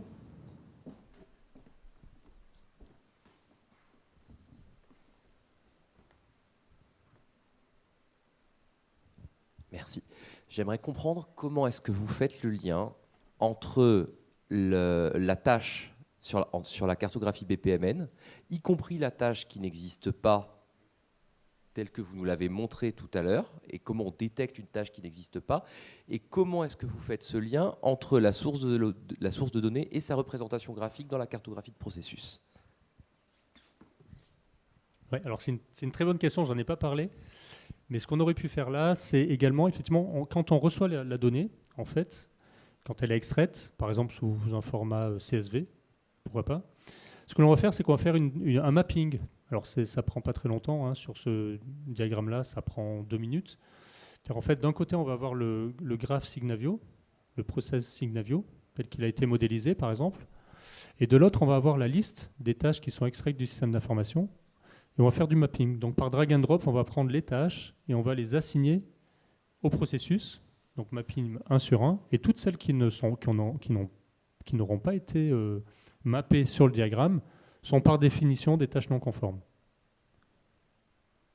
Si vous voulez, je pourrais vous le montrer, effectivement. Mais voilà, c'est quelque chose, effectivement, j'ai pas pris le temps de le faire, parce que j'avais préparamétré mon environnement, mais effectivement, on doit passer par cette étape-là, donc extraction de données, puis mapping, tout à fait.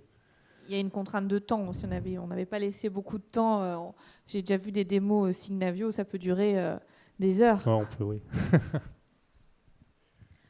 Bonjour. La question est, les process excellence opérationnelle et process mining, c'est plutôt des clients qui ont déjà mis en place une approche par processus, ou il y a des gens qui adaptent cette méthode directement pour justement les mettre en œuvre? Alors il y a les deux.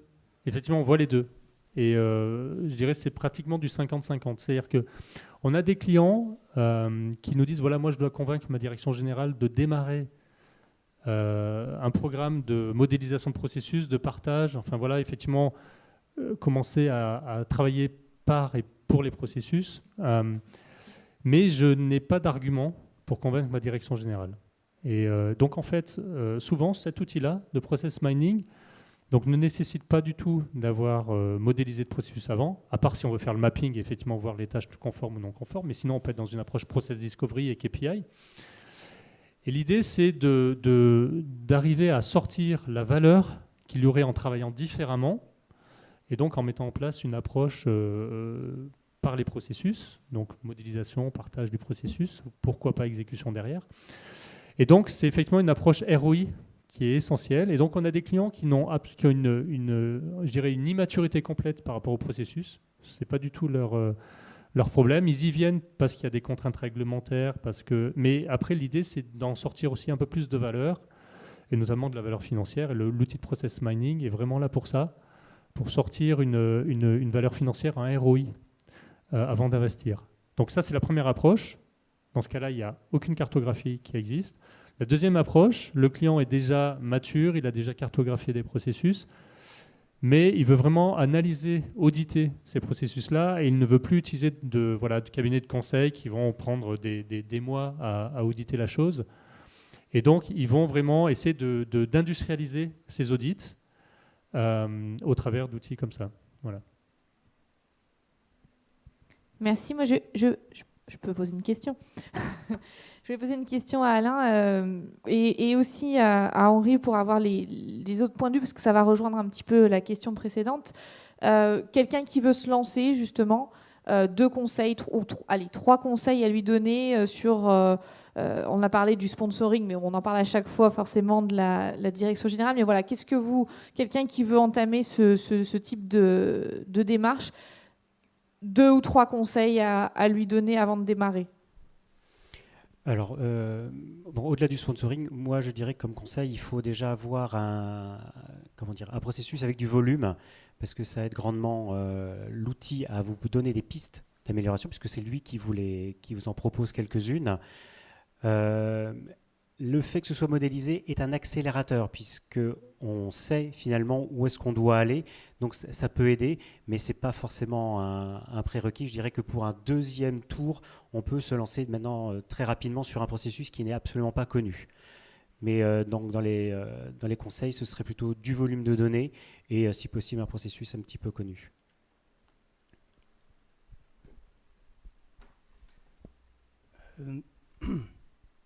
Moi, je dirais que la première chose qui est vraiment essentielle, c'est d'avoir conscience de ce qui ne va pas.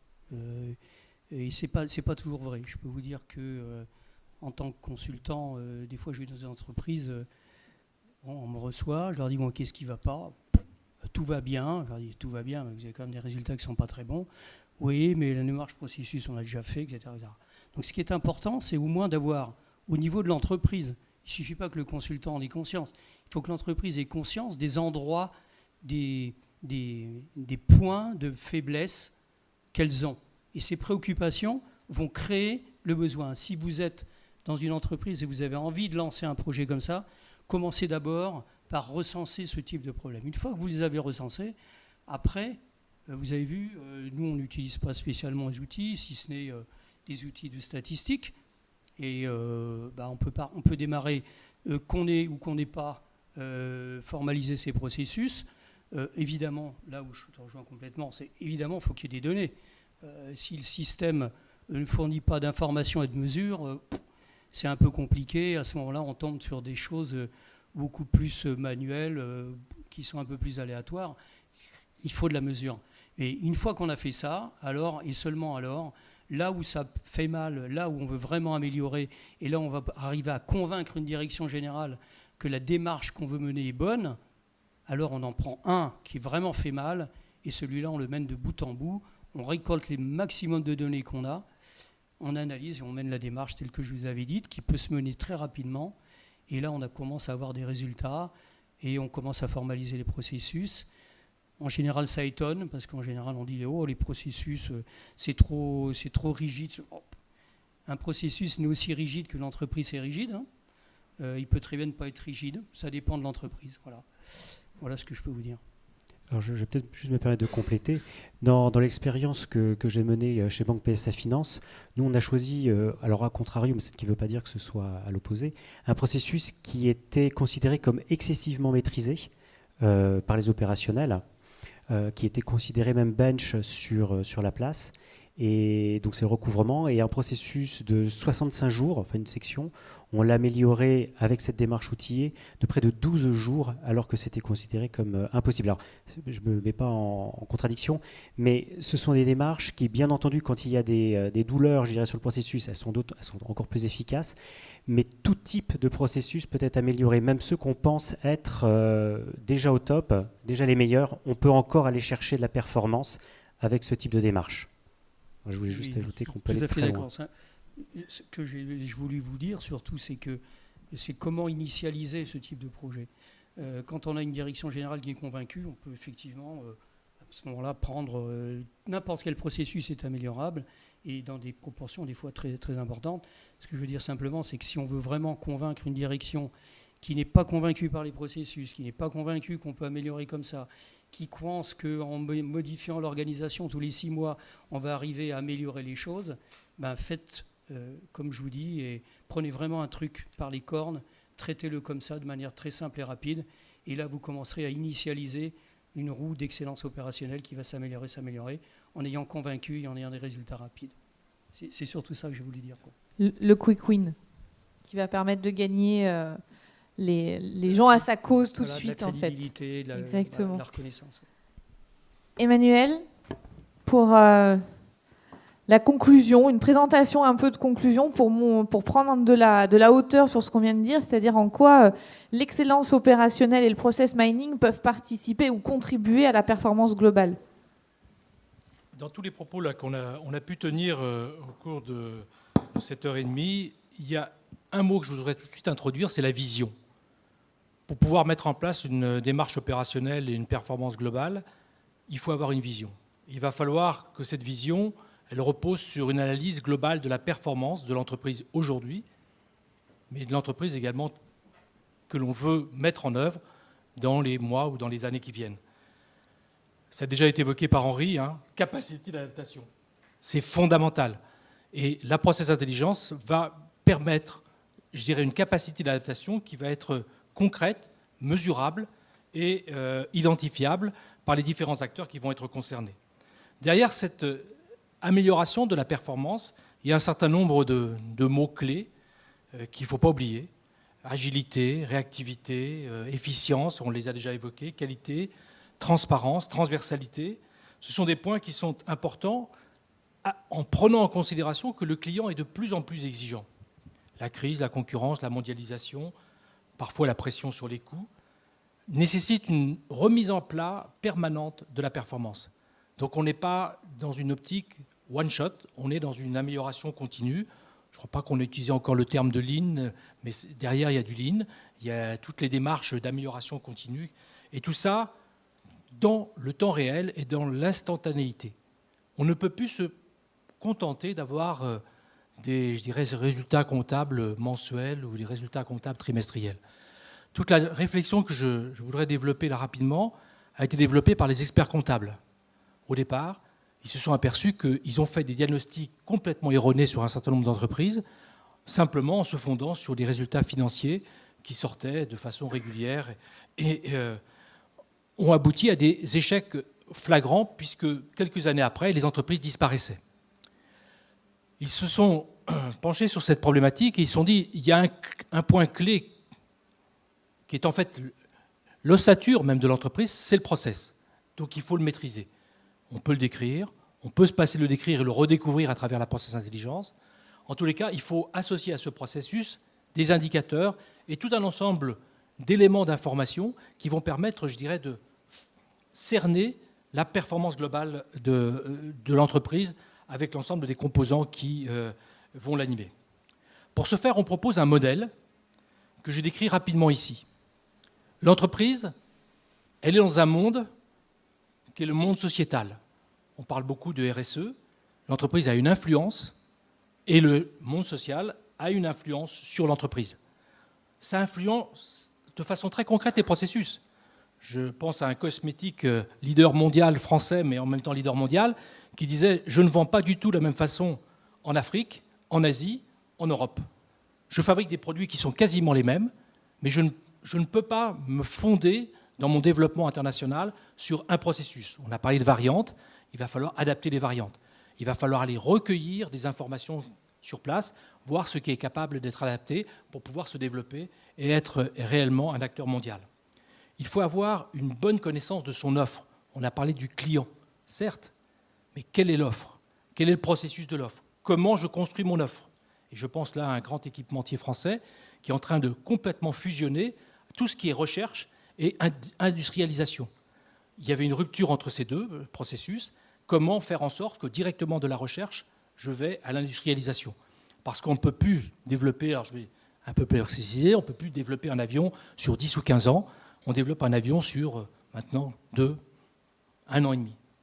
Donc il faut réduire de façon drastique l'ensemble des informations et voir comment la circulation de l'information entre les différents services sur le développement de cette offre, au sens industriel, mais également au sens commercial, soit la plus pertinente et la plus efficace possible.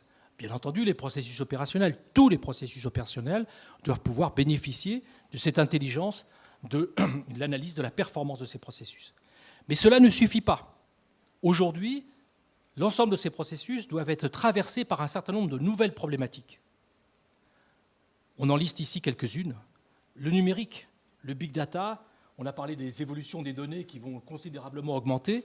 Aujourd'hui, tous les processus doivent petit à petit intégrer l'ensemble de ces réalités de développement numérique et faire en sorte que tout ce qui est acquis aujourd'hui sera probablement obsolète quelques semaines, quelques mois, voire quelques années plus tard. Il faut mettre en place cette démarche d'amélioration continue.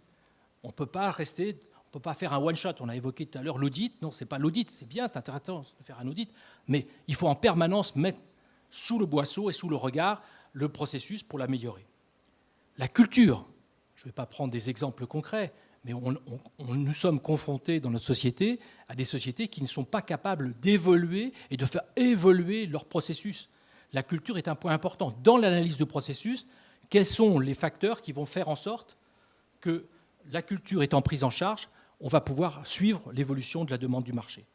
L'éthique, il y a des entreprises qui disparaissent et qui ont des processus qui ont un tel impact que l'entreprise a purement et simplement disparu pour des raisons éthiques. Et dernier point, la notoriété et l'image de marque. Le processus est aussi un point très important qu'il va falloir analyser à travers, je dirais, la perception qu'ont les clients. Le processus peut parfaitement s'exécuter, mais la façon dont il s'exécute, les informations qui sont communiquées à travers les systèmes d'information aux clients au moment précis où il est en contact, et les contacts sont de plus en plus éphémères et rapides et peu nombreux, et il faut que cette information soit la plus pertinente possible. On peut perdre des marchés parce qu'une information a été transmise par un concurrent de façon plus rapide et de façon plus valorisée par nos propres systèmes et par nos équipes. Il faut donc faire en sorte qu'on ne travaille plus sur des indicateurs du passé, et aujourd'hui, il faut des indicateurs parfois à la seconde, plus fréquemment, je dirais, à la journée, parfois à la semaine, parfois au mois. Je pense dans le domaine bancaire, par exemple, les systèmes qui sont mis en place, à 16 heures, la plupart des banques qui ont mis en place ce type de système, à 16 heures, ont une indication de l'ensemble des engagements qu'elles ont pu prendre et voir comment petit à petit elles pourront, je dirais, influer et corriger éventuellement les engagements dans les jours ou dans les heures qui viennent pour terminer la journée de façon optimum. Donc il faut avoir des indicateurs le plus proches possible de la réalité pour pouvoir réagir par rapport, donc avec des systèmes d'alerte qui vont faire en sorte que si jamais il y a une dérive, tout de suite on réagit. Un client qui ne voit pas arriver une livraison de marchandises, eh bien, à la limite, avant qu'il ne s'en aperçoive, on peut peut-être l'appeler et lui dire, écoutez, je suis désolé, le camion qui devait arriver à 17h ce soir, il n'arrivera qu'à 8h le lendemain matin, on s'excuse, etc. Et donc le client va prendre peut-être les mesures qui vont faire en sorte que cet incident banal sur la route n'aura pas d'incidence sur l'ensemble de sa production parce qu'il aura anticipé. Donc il faut aller traquer l'ensemble de ces informations. Et donc il faut une démarche outillée. Et de plus en plus outillée sur le système d'information. On l'a évoqué tout à l'heure, il faut aller chercher les données. Il y a des tas de données qui existent. Et l'entreprise est beaucoup plus riche qu'elle ne le suppose elle-même. Il y a des tas de données, il faut aller les chercher, les traquer, les analyser pour pouvoir en permanence être à même de pouvoir en tirer la performance la plus efficiente et la plus importante possible. À travers ce petit schéma que je ne vais pas décrire de façon globale, il y a bien une vision globale de l'entreprise et je dirais des focus quand même sur des processus qui sont clés. J'ai évoqué le processus de l'offre, les processus opérationnels sont des processus clés. Il peut y avoir aussi des processus support qui peuvent avoir une certaine importance.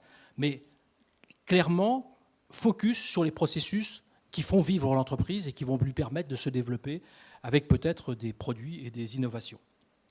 Pour ce faire, on peut modéliser l'ensemble des facteurs, l'ensemble des indicateurs, l'ensemble des composants, l'ensemble des informations qui vont permettre de mettre en place cette innovation continue autour de la process intelligence. C'est-à-dire que la process intelligence, elle n'est pas isolée. Elle doit être intégrée dans une démarche beaucoup plus globale. Ici, vous voyez un certain nombre d'informations sur le contexte, la concurrence, les acteurs, les technologies, etc., qui peuvent contribuer, quand je parlais tout à l'heure de cosmétiques, les différents moyens de distribution qui sont à notre disposition selon les types de marchés, etc. Tout ça, ça doit être intégré. Et vous imaginez bien que si jamais on veut mettre en place l'ensemble de ce système dans une performance durable, eh bien, il faut avoir une vision intégrée et une vision cohérente. Ça, c'est des termes tout à fait clés, cohérence et intégrée. Il n'y a pas de processus, il n'y a pas d'analyse indépendante. Se lancer sur un seul processus, ça n'existe pas. Bonne nouvelle, il n'y a pas de processus indépendant et il n'y a pas de processus orphelin dans l'entreprise. Il y a toujours des incidences entre les différents processus. Analysons l'ensemble de ces... Juste ce schéma, que je ne détaillerai pas, mais c'est à titre d'illustration. Voilà, la relation avec un client pour une entreprise lambda. On voit qu'il y a tout un ensemble d'acteurs, de facteurs, de questions, clés, etc., qui peuvent influer sur la performance du processus. Et donc, quelles sont celles que l'on va valoriser dans un premier temps? On ne peut peut-être pas toutes les embrasser dès le début, mais il va falloir petit à petit cerner quelles sont les attentes, quelles sont les demandes de ce client pour pouvoir faire en sorte que ce client, je dirais, passe commande et faire en sorte que le order to cash soit le plus efficace et le plus performant possible pour assurer le développement durable de l'entreprise. Pour ce faire, il faut, comme les aiguilleurs du ciel, comme n'importe quel pilote, imaginez, alors je vais prendre, moi je suis vendéen, un skipper sur le Vendée Globe qui attendrait un mois pour avoir des informations sur la météo.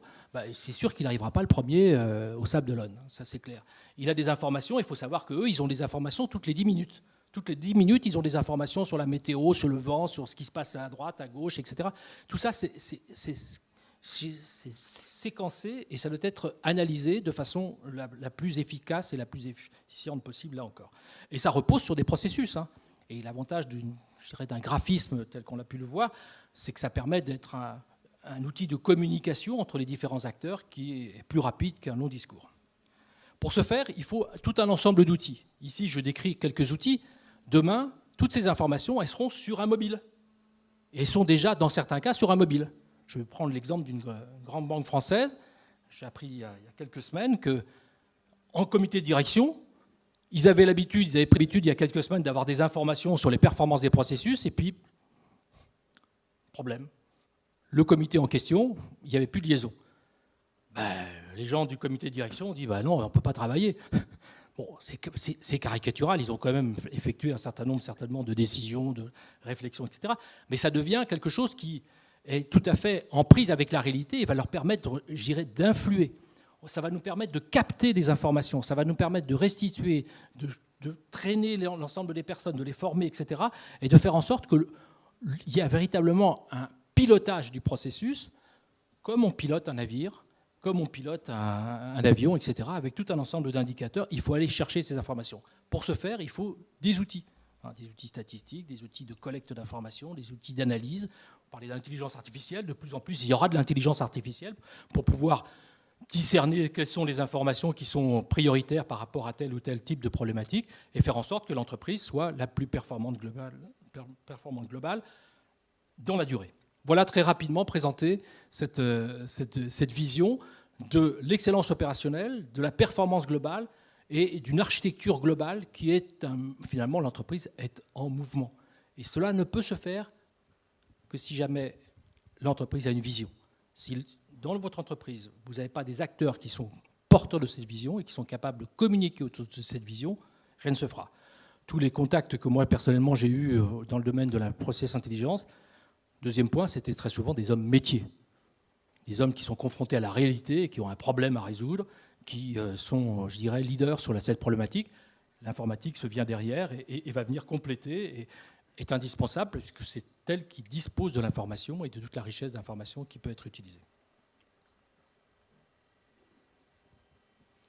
Merci beaucoup, Emmanuel.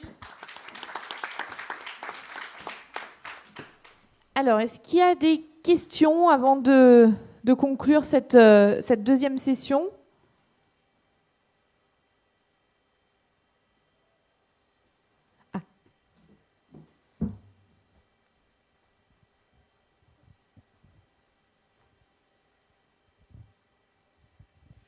Ma question, c'est une question de seuil, taille d'entreprise par rapport pour implémenter ces systèmes. Est-ce que c'est réservé qu'aux grandes entreprises ? Quels sont les seuils ? Parce qu'on a parlé tout à l'heure de services avec très forte valeur, mais globalement, à qui ça s'adresse ?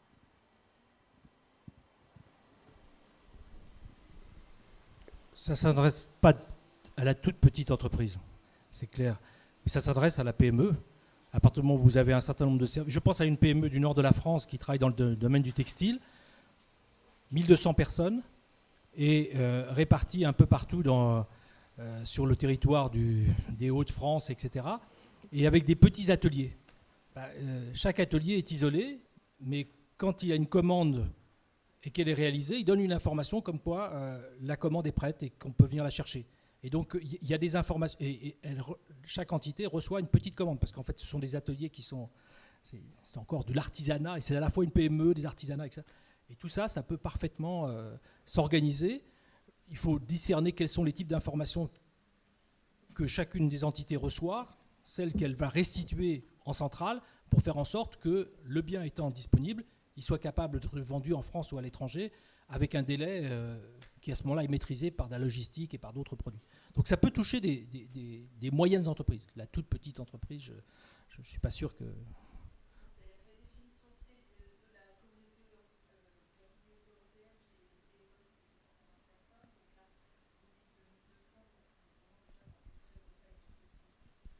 Donc, je répète pour ceux qui sont en ligne là, sur la remarque de dire que la définition de la PME, c'est plutôt sur le nombre de salariés et que... Alors, il y a d'autres types de... J'interviens parce qu'il y a d'autres types de définitions aussi des PME. Ça ne dépend pas forcément que le nombre de salariés. Il y a peut-être d'autres variables qui feront que peut-être une entreprise de 100 salariés sera peut-être concernée par ce type de problématique, alors qu'une plus grosse dans un autre secteur ne le sera peut-être pas non plus. Donc, Alors, je donnais juste un autre exemple dans le cadre d'une société de services en informatique, un peu plus petite que celle que je décrivais. C'est simplement se faire payer. Je ne sais pas si vous savez, à peu près dans les sociétés de services informatiques, le délai de paiement n'est pas de 45 jours, comme on le décrit dans l'industrie, etc. Mais c'est souvent de 90 jours, dans le meilleur des cas.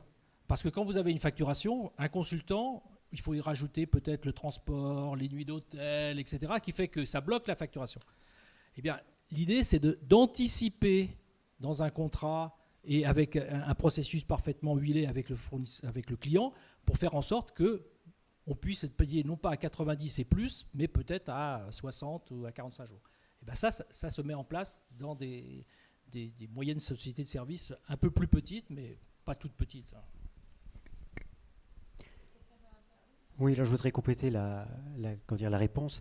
Il est plus facile pour une très grande entreprise, bien entendu, de mettre en place ces solutions parce qu'elles peuvent dédier dans leur organisation des équipes pour maintenir et faire évoluer ces solutions. Mais il faut voir que les éditeurs font souvent appel à des partenaires qui peuvent avoir cette compétence de mise en œuvre et peuvent ponctuellement mener des missions d'audit et de contrôle pour voir si ces plans d'action sont bien mis en œuvre, pour éviter justement de dédier une équipe dans une entreprise qui n'a pas forcément la taille de milliers de personnes. Je ne sais pas si ça peut aider à la réponse.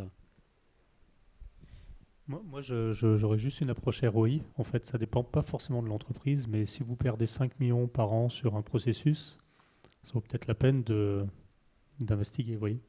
Donc ça peut effectivement toucher une PME comme une très grosse entreprise. Alors effectivement, sur des grosses entreprises, on est dans d'autres échelles, souvent. Il y a beaucoup plus de pertes et donc de profits à faire, mais c'est plus une approche valeur-process que réellement taille d'entreprise, à mon avis.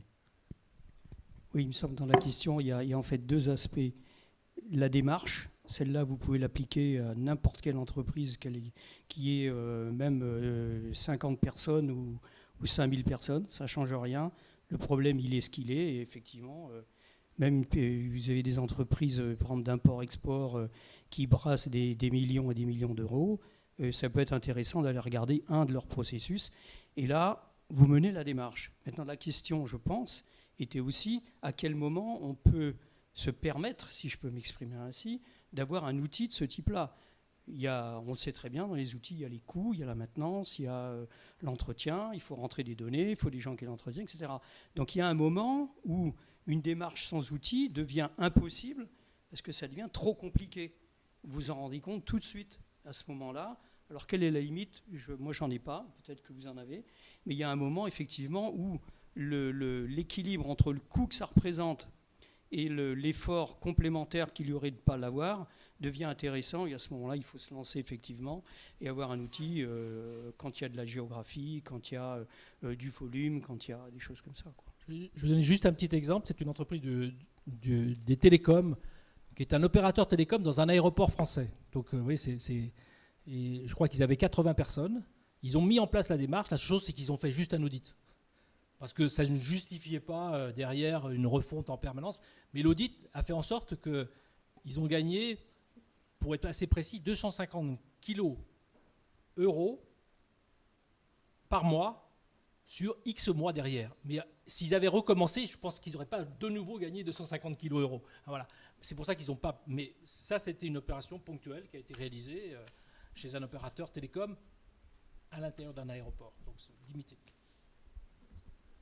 Assez rapidement repérer lequel.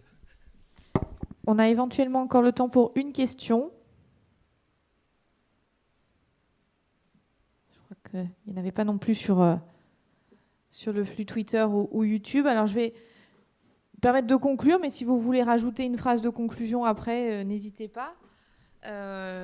Donc, pour faire un peu la synthèse des échanges qui se sont dits aujourd'hui, c'est que la finalité du process mining, en fait, c'est de contribuer, on est d'accord, à l'excellence opérationnelle et à la performance globale en apportant en fait un outil, que ce soit dans la découverte d'informations ou dans l'analyse ou de ce qui est en train de se passer en termes de processus, que pour ça, il faut quand même un mapping avec le système d'information, avoir des données à analyser. Donc ça fait aussi que d'un coup, les processus qui sont plutôt dominantes manuelles ne font pas partie de ce champ d'application ou de ce champ d'études-là.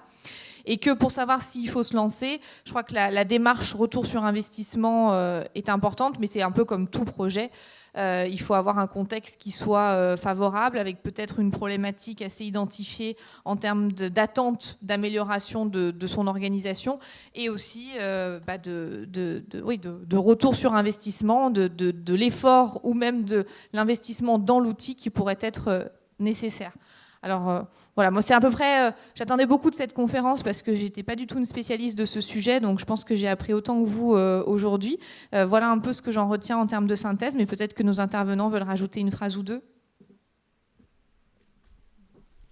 Je voudrais juste rajouter, l'important c'est d'avoir une stratégie et de faire en sorte que l'analyse des processus soit en corrélation avec la stratégie. Et la stratégie, c'est la direction générale qui la détermine. Et par l'analyse de la stratégie de la direction générale, on va avoir les points d'analyse qui vont pouvoir se mener sur les processus. Donc il y a bien une corrélation entre la stratégie et le process. Et maintenir cette corrélation est quelque chose de très important. On ne peut pas dissocier une analyse de processus de la stratégie de l'entreprise. Alors, je voudrais également rebondir sur le mot stratégie. On a parlé de retour sur investissement pour les démarches de process mining. Il peut y avoir aussi un facteur, c'est la vision justement plutôt stratégique de l'entreprise en démontrant qu'elle maîtrise ses processus. Et je veux dire par là, quand des entreprises fusionnent ou quand elles se rapprochent, souvent il y a des partages. Telle entreprise, on prend son processus, telle autre, on prend son processus. Et quand vous mettez en place du process mining, donc cette démarche d'amélioration des processus, vous pouvez démontrer votre bonne maîtrise, votre pleine maîtrise de vos processus face à d'autres partenaires. Et donc c'est là que vous devenez leader quand il y a ce partage, je dirais, d'influence dans les fusions. Donc ça devient stratégique là aussi de démontrer son efficience. Moi je ne pouvais pas conclure sans dire que si on veut faire tout ce qu'on vient de dire, il est indispensable qu'il y ait une personne qui soit responsable des processus, du processus ou d'une famille de processus, ce qu'on appelle dans notre club les pilotes de processus.